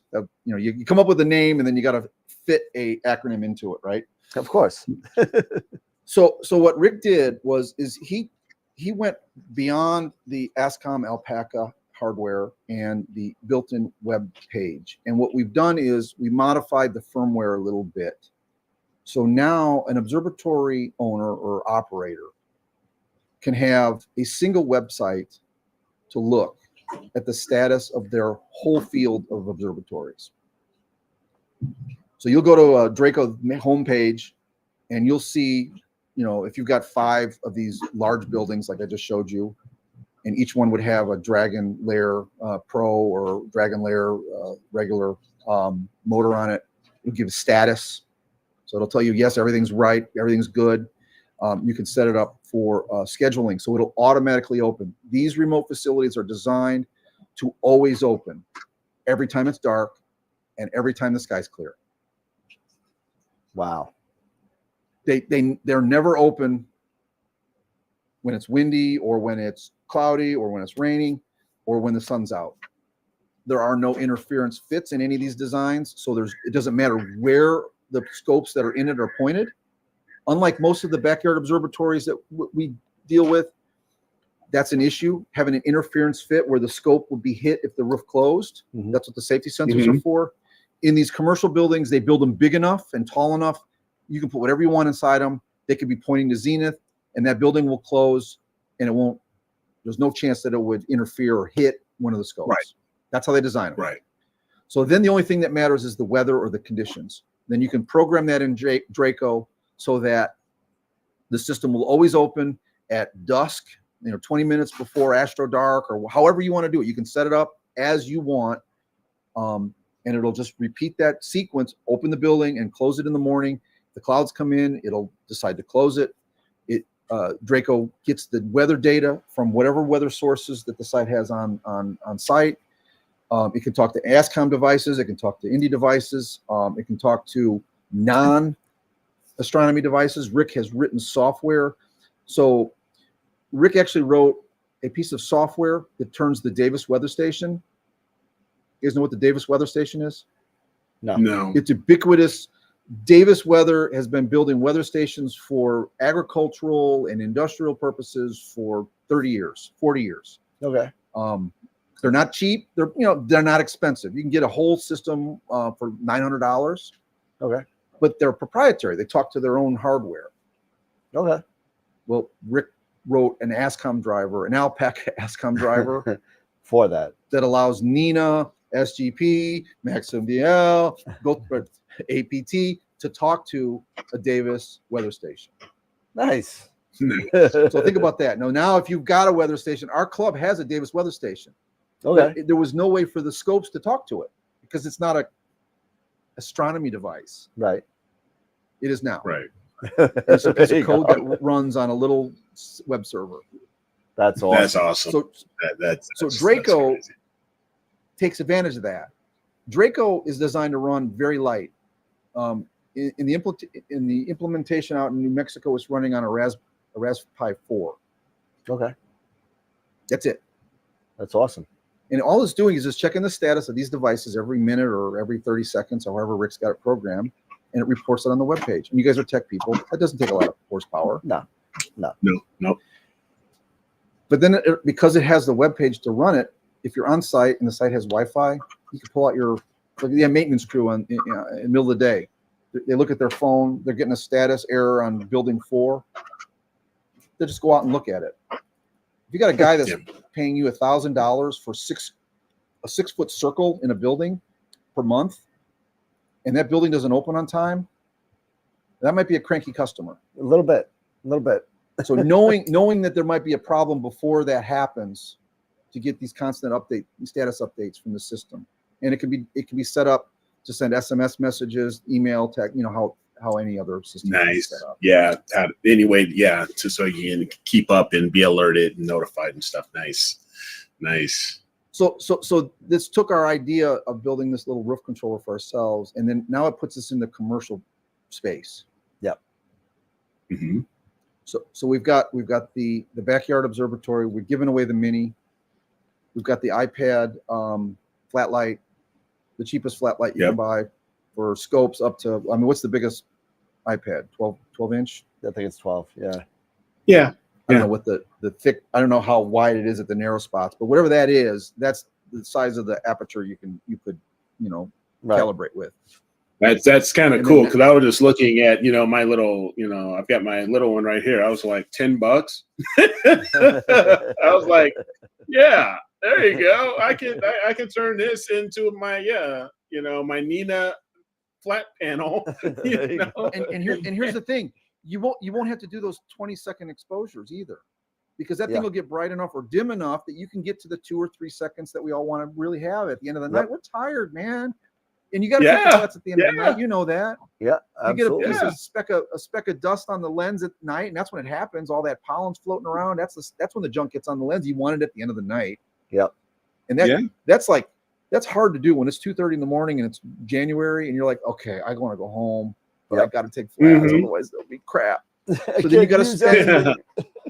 And if you're doing 30-second exposures because you can't get it light enough or dim enough, or you know what I'm saying. So the high dynamic range of those iPod screens really lends itself well to a flat light. And then now with the Dragon Lair Pro, we move into the commercial space, and hopefully, we are with what we already got in there and what's planned to be put in there next week.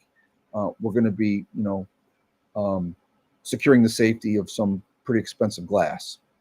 Nice. So we're pretty excited about where we are at this point after less than a year after showing off at NEAF. We've moved quite a ways, and I can tell you guys, this is just a taste of what we have, and this is we have what we have, and we've done it in our spare time. Yeah, we have so many more cool ideas for stuff that is going to like turn some heads.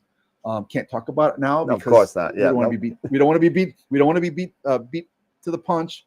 But we're doing this in our spare time. If we were able to do this full time, we'd be able to make some of these cool things that we've got actually working prototypes of, possible products that would be available and be pretty exciting. So we're looking forward for a special reveal in NEAF 24. So absolutely. Well, really, I think what we were talking about is, and I can give you a taste of this because it's not secret. I just told you about Draco. What we think we're going to do is we're going to set up. This is my idea. I think it's a cool idea. We set up our booth like a control room, like you would be if you were coming in like a professional observatory with multiple screens and you're controlling all these different buildings from these different places. So the idea is to kind of simulate, and that was where the idea where the Mini came from, Eric. Was the original idea was I wanted to make the whole booth look like an observatory, like you were in it. But I'm like, how do we make it like a roof? And I was thinking maybe we could use.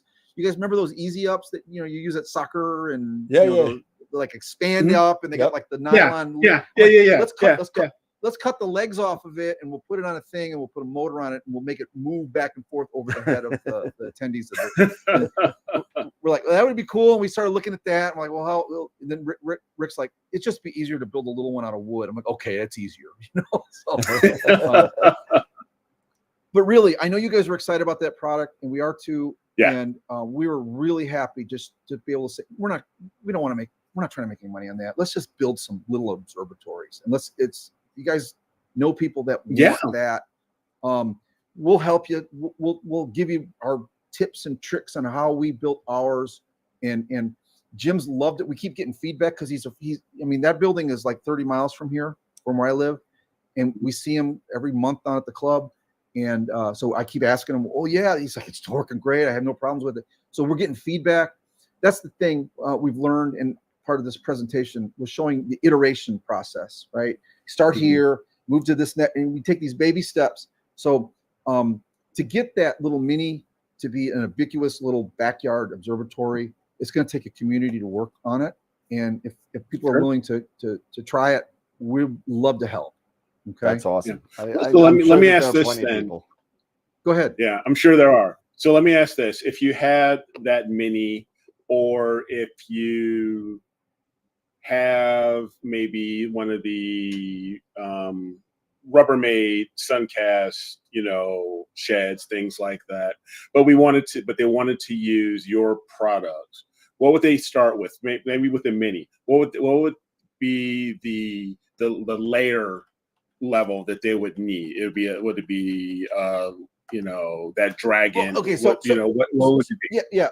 To get started, the standard mini layer now, and I don't know if I had any pictures of here. I don't think I did. We've got a little tiny rack and pinion that we thought would work perfect on the mini layer with those drawer slides, right?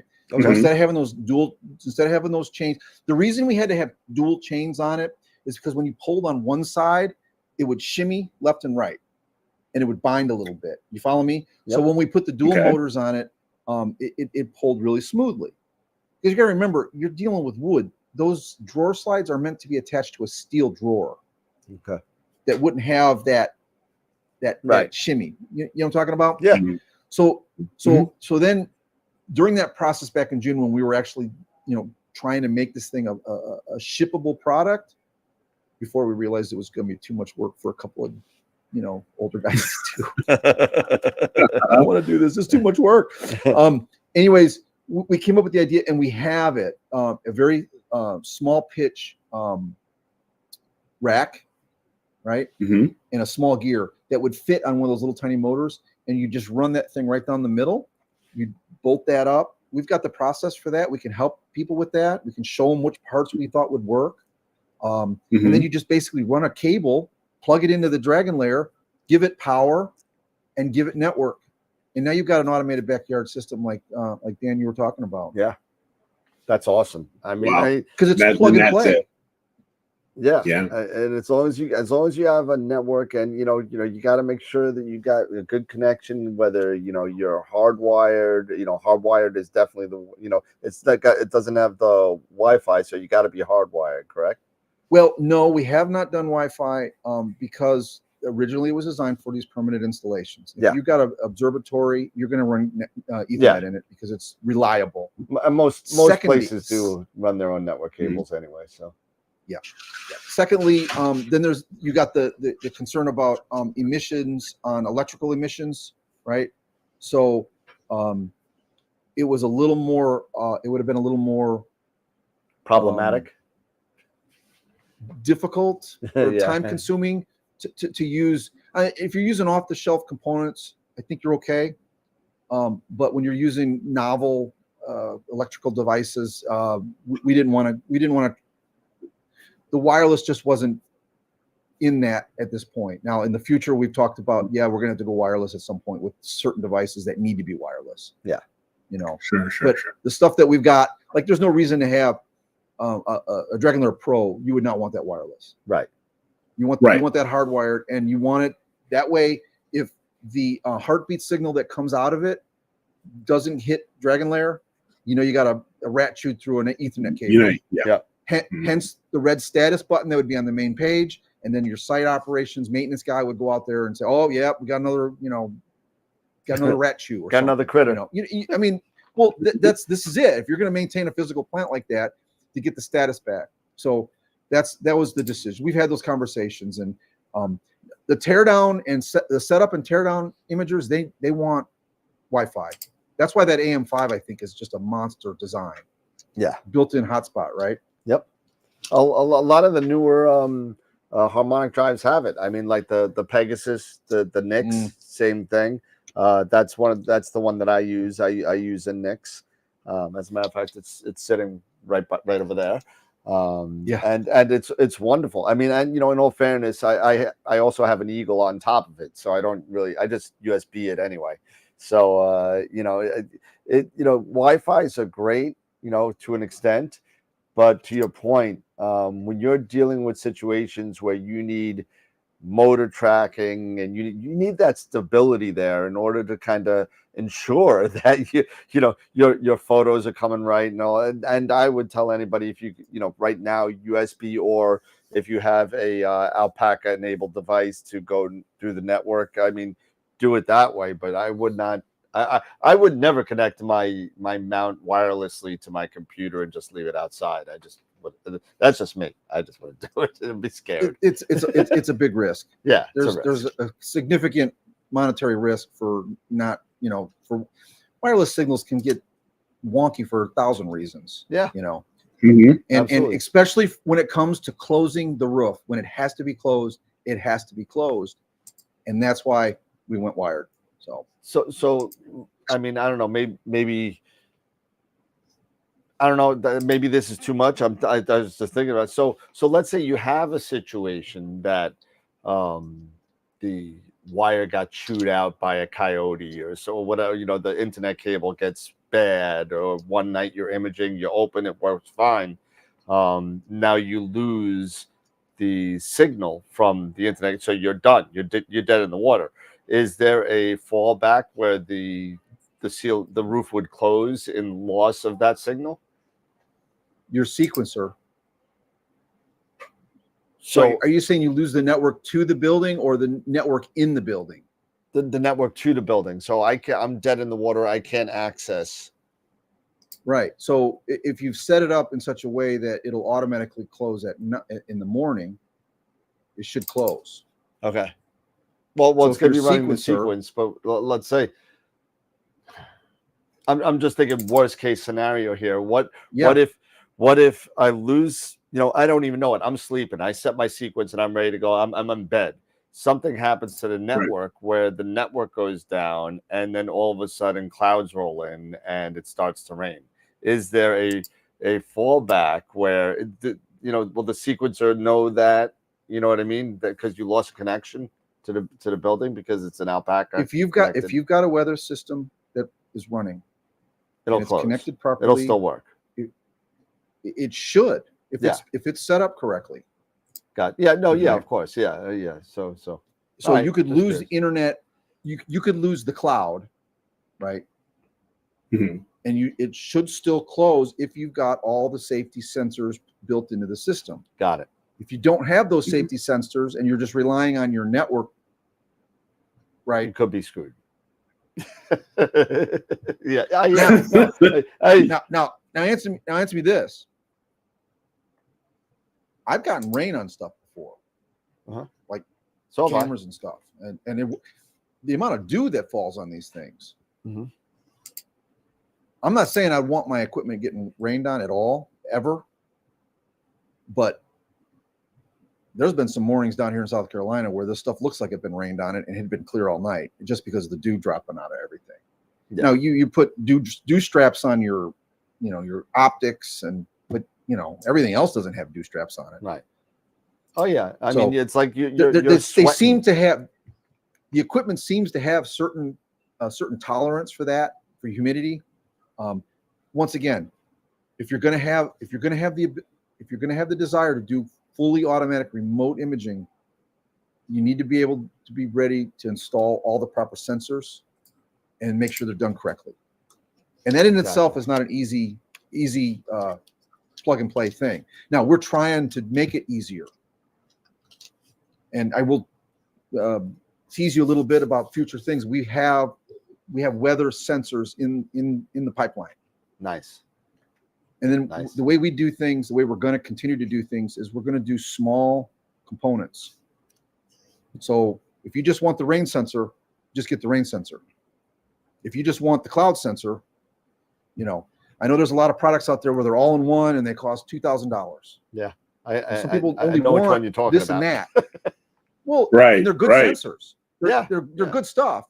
But if you're on a budget, you know, which one do you want? You want the cloud sensor or do you want the rain sensor? You want them both. Cloud sensor is probably You want them both, but and a barometer so- while you're at it. So well, there's humidity sense. That's another thing. Oh, and I don't know which. I think the Dragonfire. So, some of the sensors we had some built-in. Some of the boards we had weather sensors in there, but just internal, like inside the enclosure type humidity, and that may be different than outside the enclosure because it's warmer in there. But we're working on stuff like that.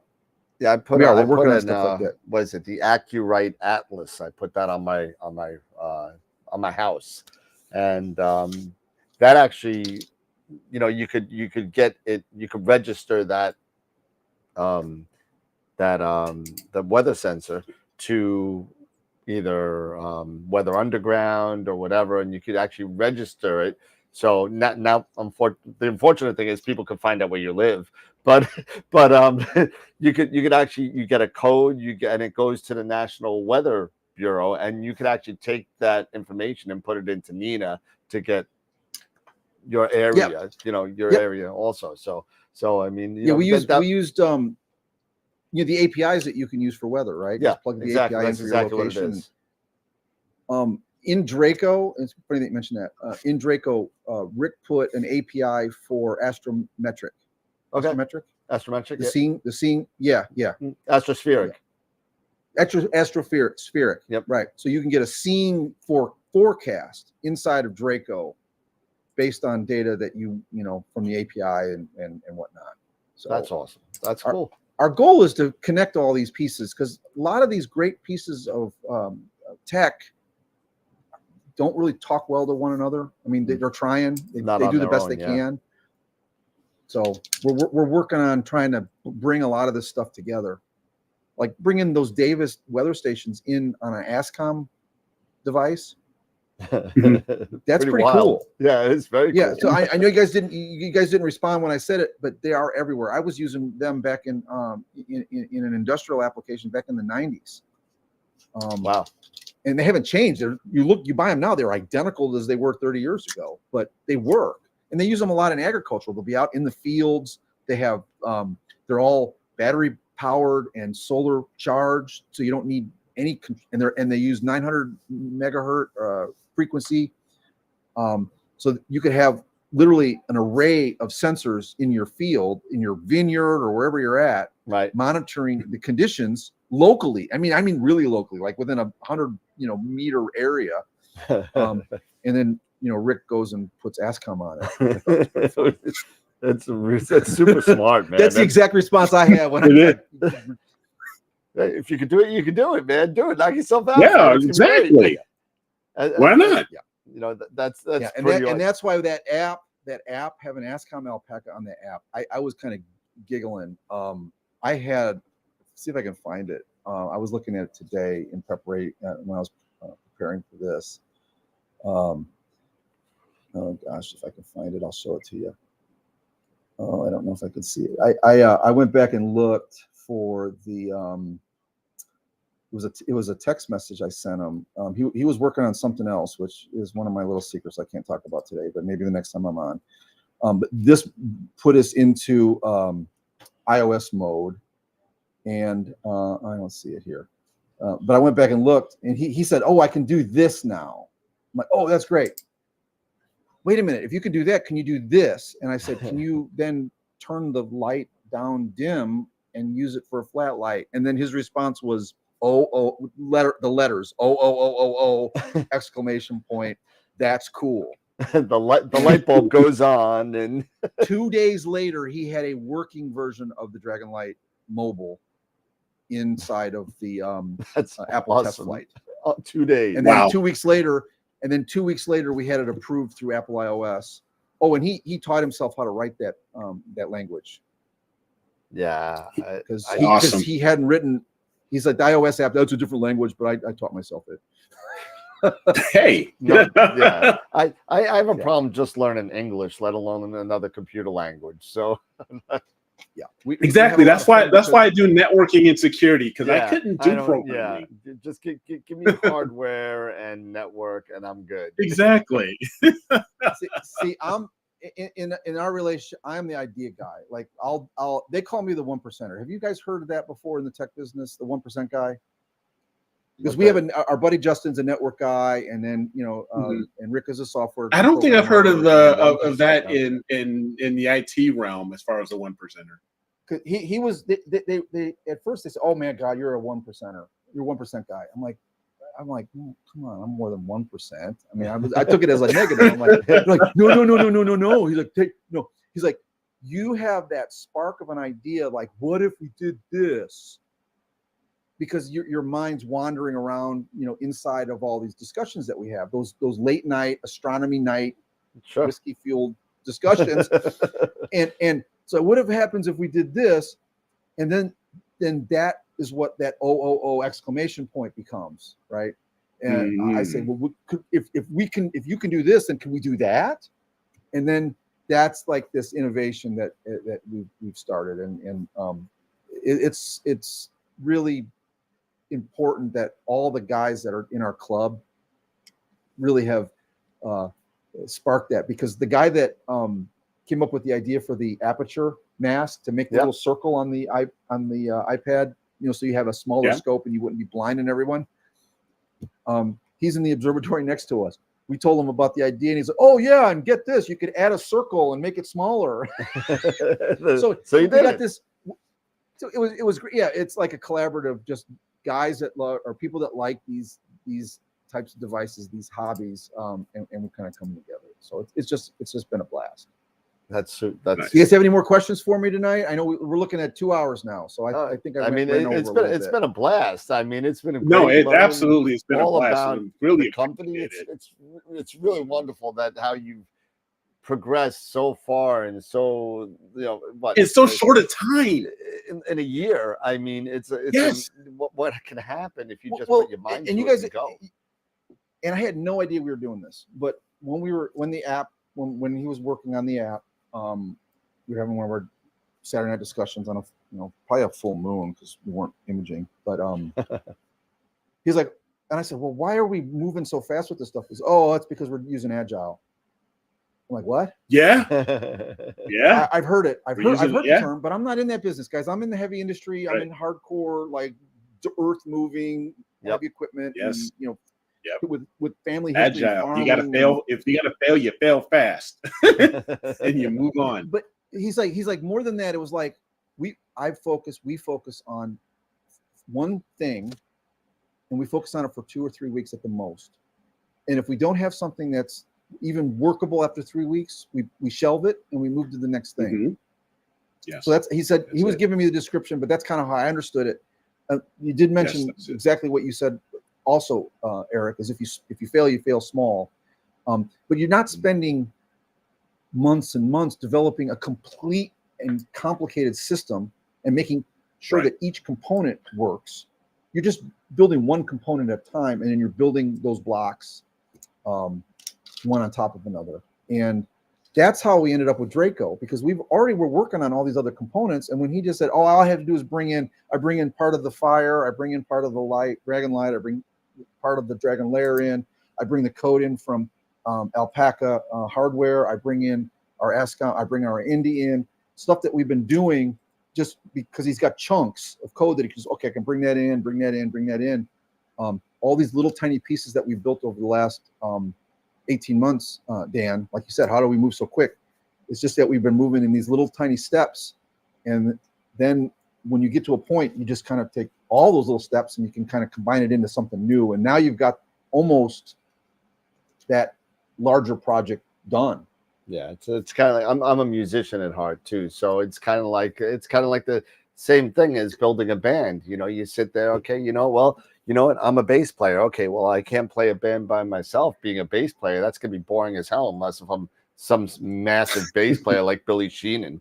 But just sit there like that and said, okay, so let's bring in my buddy John. He plays guitar, and my brother, he plays keys And my buddy Chris, he plays drums. And you know what? I know this guy. He's an awesome singer because we can't sing. So we got to get somebody else to sing. And then, you know what? He knows how to play sax too. So, you know what? He's a sax player also. Oh, what do we got? What do we got? Oh, there you go. Yamaha drum set. There you go. So I mean, you know, it's amazing how what do you got there? What is that? What is that? Half stack over there. Is that a PV or a Marshall? What is that? Oh no, that's a Harley Benson. It's Benton, one of the ones from Harley Benton. Coleman's. Sure. Yeah, Sure. Those are my kids. My kids are into that. So you know, I haven't played in a long daughter time. The plays last guitar, time I played out was 2019. But I mean, it's you know, it's kind still of like it's in your that. it's in your DNA. Sure, and you just grab all these pieces that you build and you build and you build and you build with all these different people and thoughts from different people, and you come out with a song. And the song for you is Dark Dragons. So I mean, it's really awesome to kind of see how, you know, how much you've grown and how much the business has become more of a business, you know. And we've got sales. Yeah, it's super awesome, and it's great when isn't it great when things just come together? It really is. It's really exciting. Is. It's exciting. Yeah. So I'm really glad that you were able to come on here, you know, Jeff, and because I really we're going to come back and we're going to have Rick here because we're going to be able to get in the weeds with the tech because he gets into that a lot better than I can. But I can give you the gloss over on everything that we've been doing. But if you've got those tech questions about how his, you know, web page on the device web work, server, I mean, web server. We'll get all that in a future show, I'm sure. Yeah, you're more than welcome to come back with yourself, you know, and Rick. I mean, it'd be great to have you guys back on. Absolutely, you know, and get onto the other side of it too, as well. Especially when we have the next big thing. Yeah. Can't wait to see that. So it's gonna be cool. We got some pretty cool stuff. Like I said, and some of it might just be pie in the sky stuff. But with the level of available technology, like off the shelf stuff, it is really not too hard to kind of dream big. Because stuff that you'd have to build in-house and design in-house now, you can literally find components that you just buy and plug in, and then if you can write the software for it or write the firmware for it, then you're good to go. You've got something new. It's exactly what you said with those new mounts, those strain wave mounts. You know where those gears came from, right? They came from robotics. Yeah, medical, right? Yeah, robotics. Yeah, they come from robotics. They were the joints for robotics. They need to be extremely precise, right? And when those types of robots became ubiquitous, they're everywhere, they became cheap. Those strain wave gears became cheap. That strain wave is not a new design. That's been out. I mean, that's an old design, but there was no real application for it, no need for it. Yeah.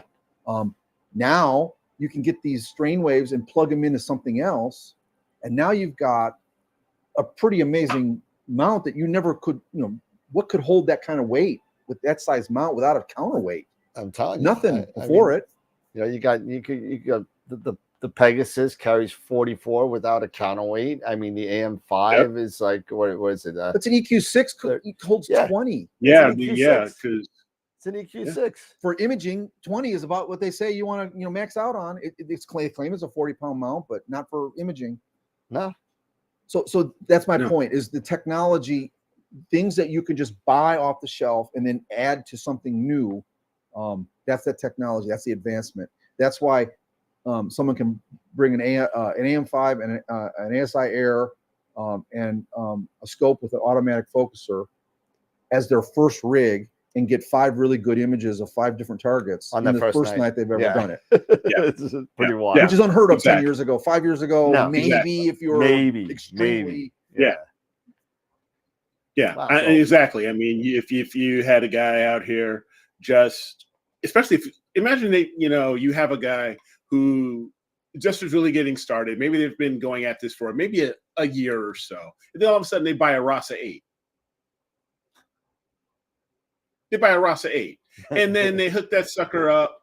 You know, they've got F2, it on their right? AM5 or whatever, but it's F2 and everything. And you're like, yeah, how many, like, what are you going after today? Well, let's see. I'm going after Andromeda. Then I'm going to go after Flame Nebula. Then I'm going to go after It's ridiculous. Then It's not supposed to work that way. He's got a list of like 10. He's got like a list of like 10 to 15 targets he's going to go after because they're all at F. He's shooting at F2. Hey, not for nothing. I remember not so long ago, some silly person put out a video that said 5 targets in one night. I don't know who that was, but I don't know. Who's that guy? Who's that guy? We have a member that has an AM5. We have a member that has an AM5, and a few months ago he was down there with his brand new 130 Stellar View triple. Nice. Oh yeah. You know how heavy that scope is? It's a monster. Yes. And there's no counterweight. He just puts it on there. Oh yeah, it's working great. I'm like, on there. Nuts. Yeah, it's all good. You could have done that with an Eco-6. No, it would go. No, your guiding would be all over the place. I mean, it wouldn't have tipped over. It'd been fine. It would have held the weight. It worked great for visual, but it wouldn't. You'd be bouncing in between the gears. You'd be. Yep. You just wouldn't. It wouldn't be a successful imaging rig. But these strain wave gears have no backlash. Now they do have a very high periodic error. They have a little. Yeah, they have periodic error. Yeah, they got packed. They have some periodic error. Some Rather. over 300. And you can't train it out because it has a 1 day period. Yeah. And not even that. If you it takes a full day for that thing to make one rotation. If you, right? if you take your rainbows or your rainbows AM5, whatever, a lot of people got worried when they started talking about periodic error. But I'm telling you right now, I've seen pictures with about 7 or 8 different types of harmonic mounts, and it's guided out. I mean, as long as you sit there, it'll be guided out. I mean, the guiding fixes it. Yeah, and you're going to be sitting at 0.4, 0.5, which is amazing. Depending on your pixel scale, depending on your app or your focal length, absolutely. Yeah, it's perfect. Now, you want to start talking stuff like plane waves. I mean, those things, they track at 0.03. Yeah. Unguided. Yep. That's a different animal. That's a different technology. That's a different level. You're talking the direct drive is incredible. Well, they're using brushless. They're using brushless DC motors. They're direct drive, and they use high-end bearings on the axes, and they can track. But they're also carrying, up to 150 pounds on the 350. Yeah. Yep. Yeah. Yeah, we've got one of our members here, Mark. Yep. He's got a plane wave. He's at 350 or 500. 350. 350. And he's kicking out some awesome images from using. Oh, they're amazing. They're amazing. They're amazing mounts. Amazing mounts. I remember he took a picture when he first got his L350, and he put his 8-inch Schmidt on it. Yeah. And but that don't get me wrong, it worked great, but he did it as a joke to show the size of the 350. What's the focal length on that? 2,000. Yeah, that's pretty long. It's 2,000. It's long. Okay. How about this? Let's take 3 of them. Those Schmidt 8s are cheap, right? Yeah. Mm-hmm. Put 3 of them on an L350. Put an RGB. Oh yeah. Put a mono with narrowband, and then put a mono with LRGB on it. Yeah, now you could shoot the same. Yeah, set it all up so it's all pointing the same direction. Yep. Point at a target. Shoot in one night. 10 hours of LRGB and HA. Telling you. Start piggybacking the same scope on these big rigs using the same cameras. These IMX 571s at the least, or the full frames. But these monster Sony industrial sensors that have been, adapted by our hobby. Yep. I use a TubeTech. I actually bought my astronomy camera from Alibaba. AliExpress. Alex, same thing. The blue one. Yeah. The blue one. Okay, yeah. I plugged it in 3 years ago. I haven't unplugged it. It's been powered on for almost 3 years now. Huh. Every time I go to turn it on, it runs great. There you go. I'm giving it the ultimate stress test. It hasn't turned off. Wow. Except for, when I make some changes, normal turning off. Yeah. So aren't those the ones that also Queeve? The Queeve uses? I don't I know. thought I saw he had. I I'm thought not he was sure. I using a thought he had a mount cam. TrueTech. It uses the Sony I'm not sure, IMX but I know it was sensor. blue. I know it was blue. He was using it on like a Newtonian or something. I got it. I got it for was- like $1,600. And I'll Nice. tell you what, that was a little tense when you're sending a PayPal to China for $1,600. Oh. You hope you get your camera. I won't tell you the wire transfer I just made about 2 hours ago. So, Well, for business now we buy That's like our business. enclosures. yeah. Yeah, we get our enclosures through. We found a supplier through Alibaba. Yep. And except for the fact that I got to send a message to them tonight, and I won't get a No, till response tomorrow. for 12 hours. Yep. That kind of is that's like the slow boat China bit- they talk Takes about, a bit 'cause of getting used the to. communication Yep. is like sending a bottle, message in a bottle. But no, I got that camera, got a DHL tracking cert like the next day, and I had it in hand in 3 days. Yeah, DHL's amazing China. coming out of China. Yeah. And I would highly recommend anyone who's on a budget that wants that that crop IMX sensor, IMX 571, which is the one you want, right? Is it the 2600 from ASI? Yeah, because the 2600 and the 268. And the Yeah, Poseidon they is run a that. The key player QHY one. is the other one. Yeah, There's no reason to get another sensor. I mean, it's so. I love. Gentlemen, it was wonderful. I've got the 2600 mono, and I love that sucker. The sensors are amazing. Sony did something with that one, and it's just amazing. Gentlemen, it was really great to hang with you tonight. Unless you had anything else for me. Yes. No, it's been great, man, and you're more than welcome to hang out with us again for another show when I'll come back and just be a spectator.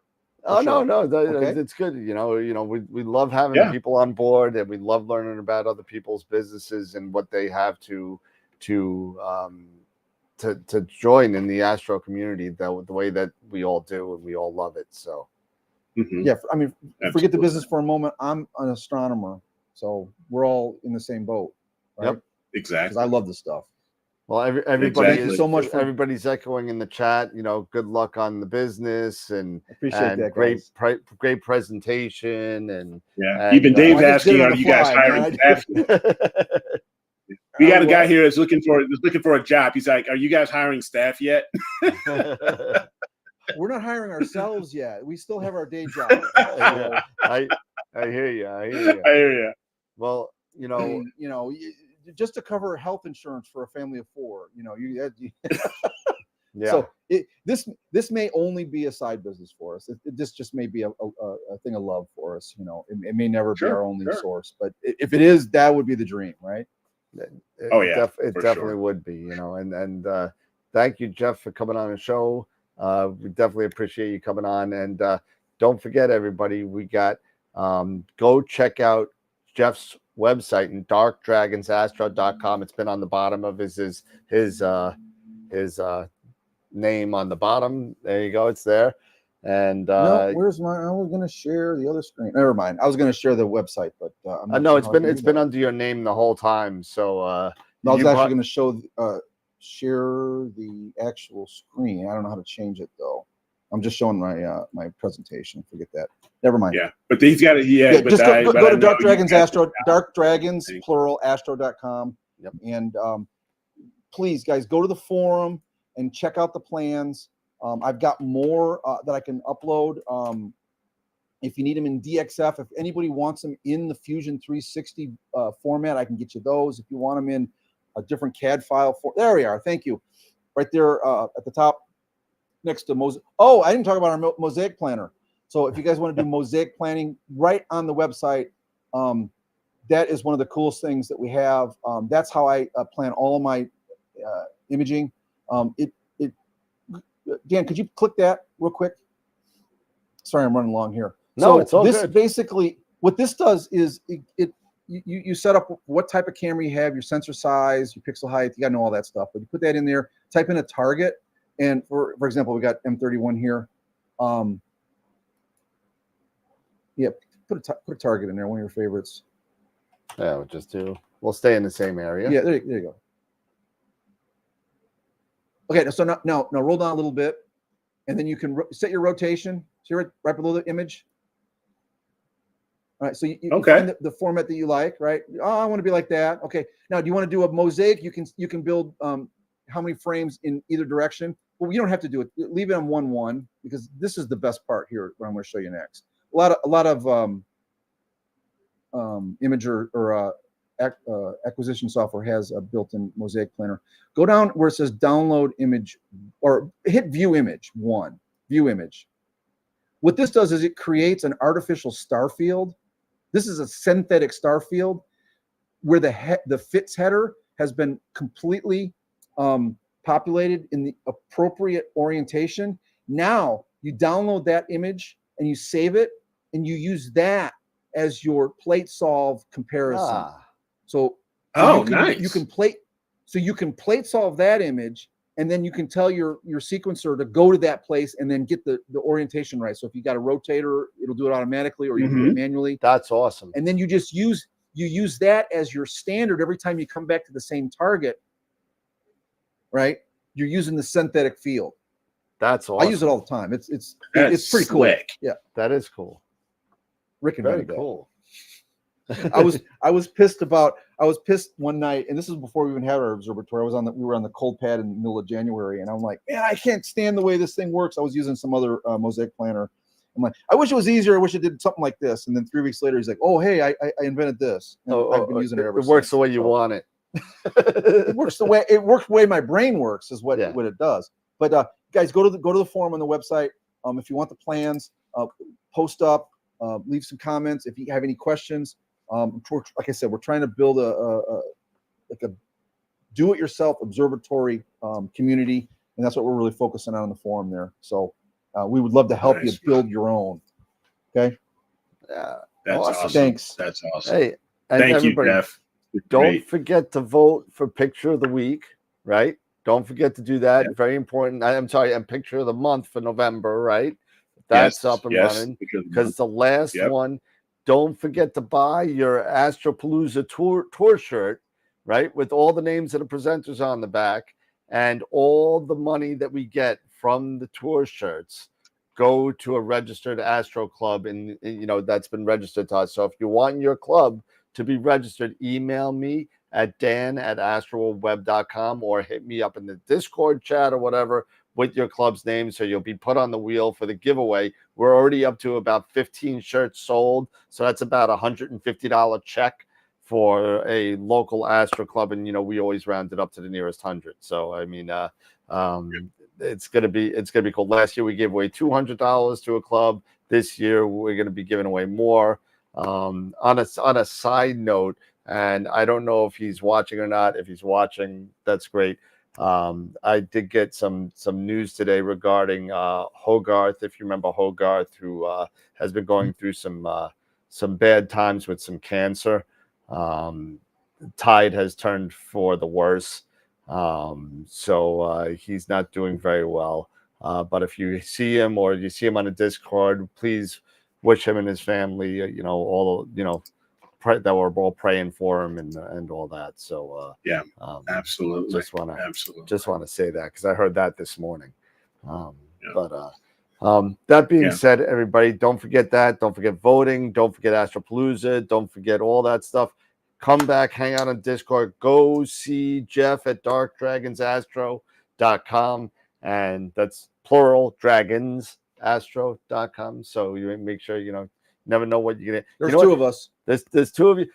And I kind of like a lot of the people at least the people that I come in contact with in astrophotography has this D&D background, Dungeons and Dragons background. So we're geeks. Yeah. So I'm like, I kind of like the connotation with the Dungeons and Dragons thing. I kind of like that, but it's been a great time getting a chance to know you and know a little bit more about Dark Dragons. And we're looking forward to the next show, and we'll definitely see you again at NEAF. We're gonna have 2 tables for AstroWorlds, so we're gonna be doing that. Good year. For you.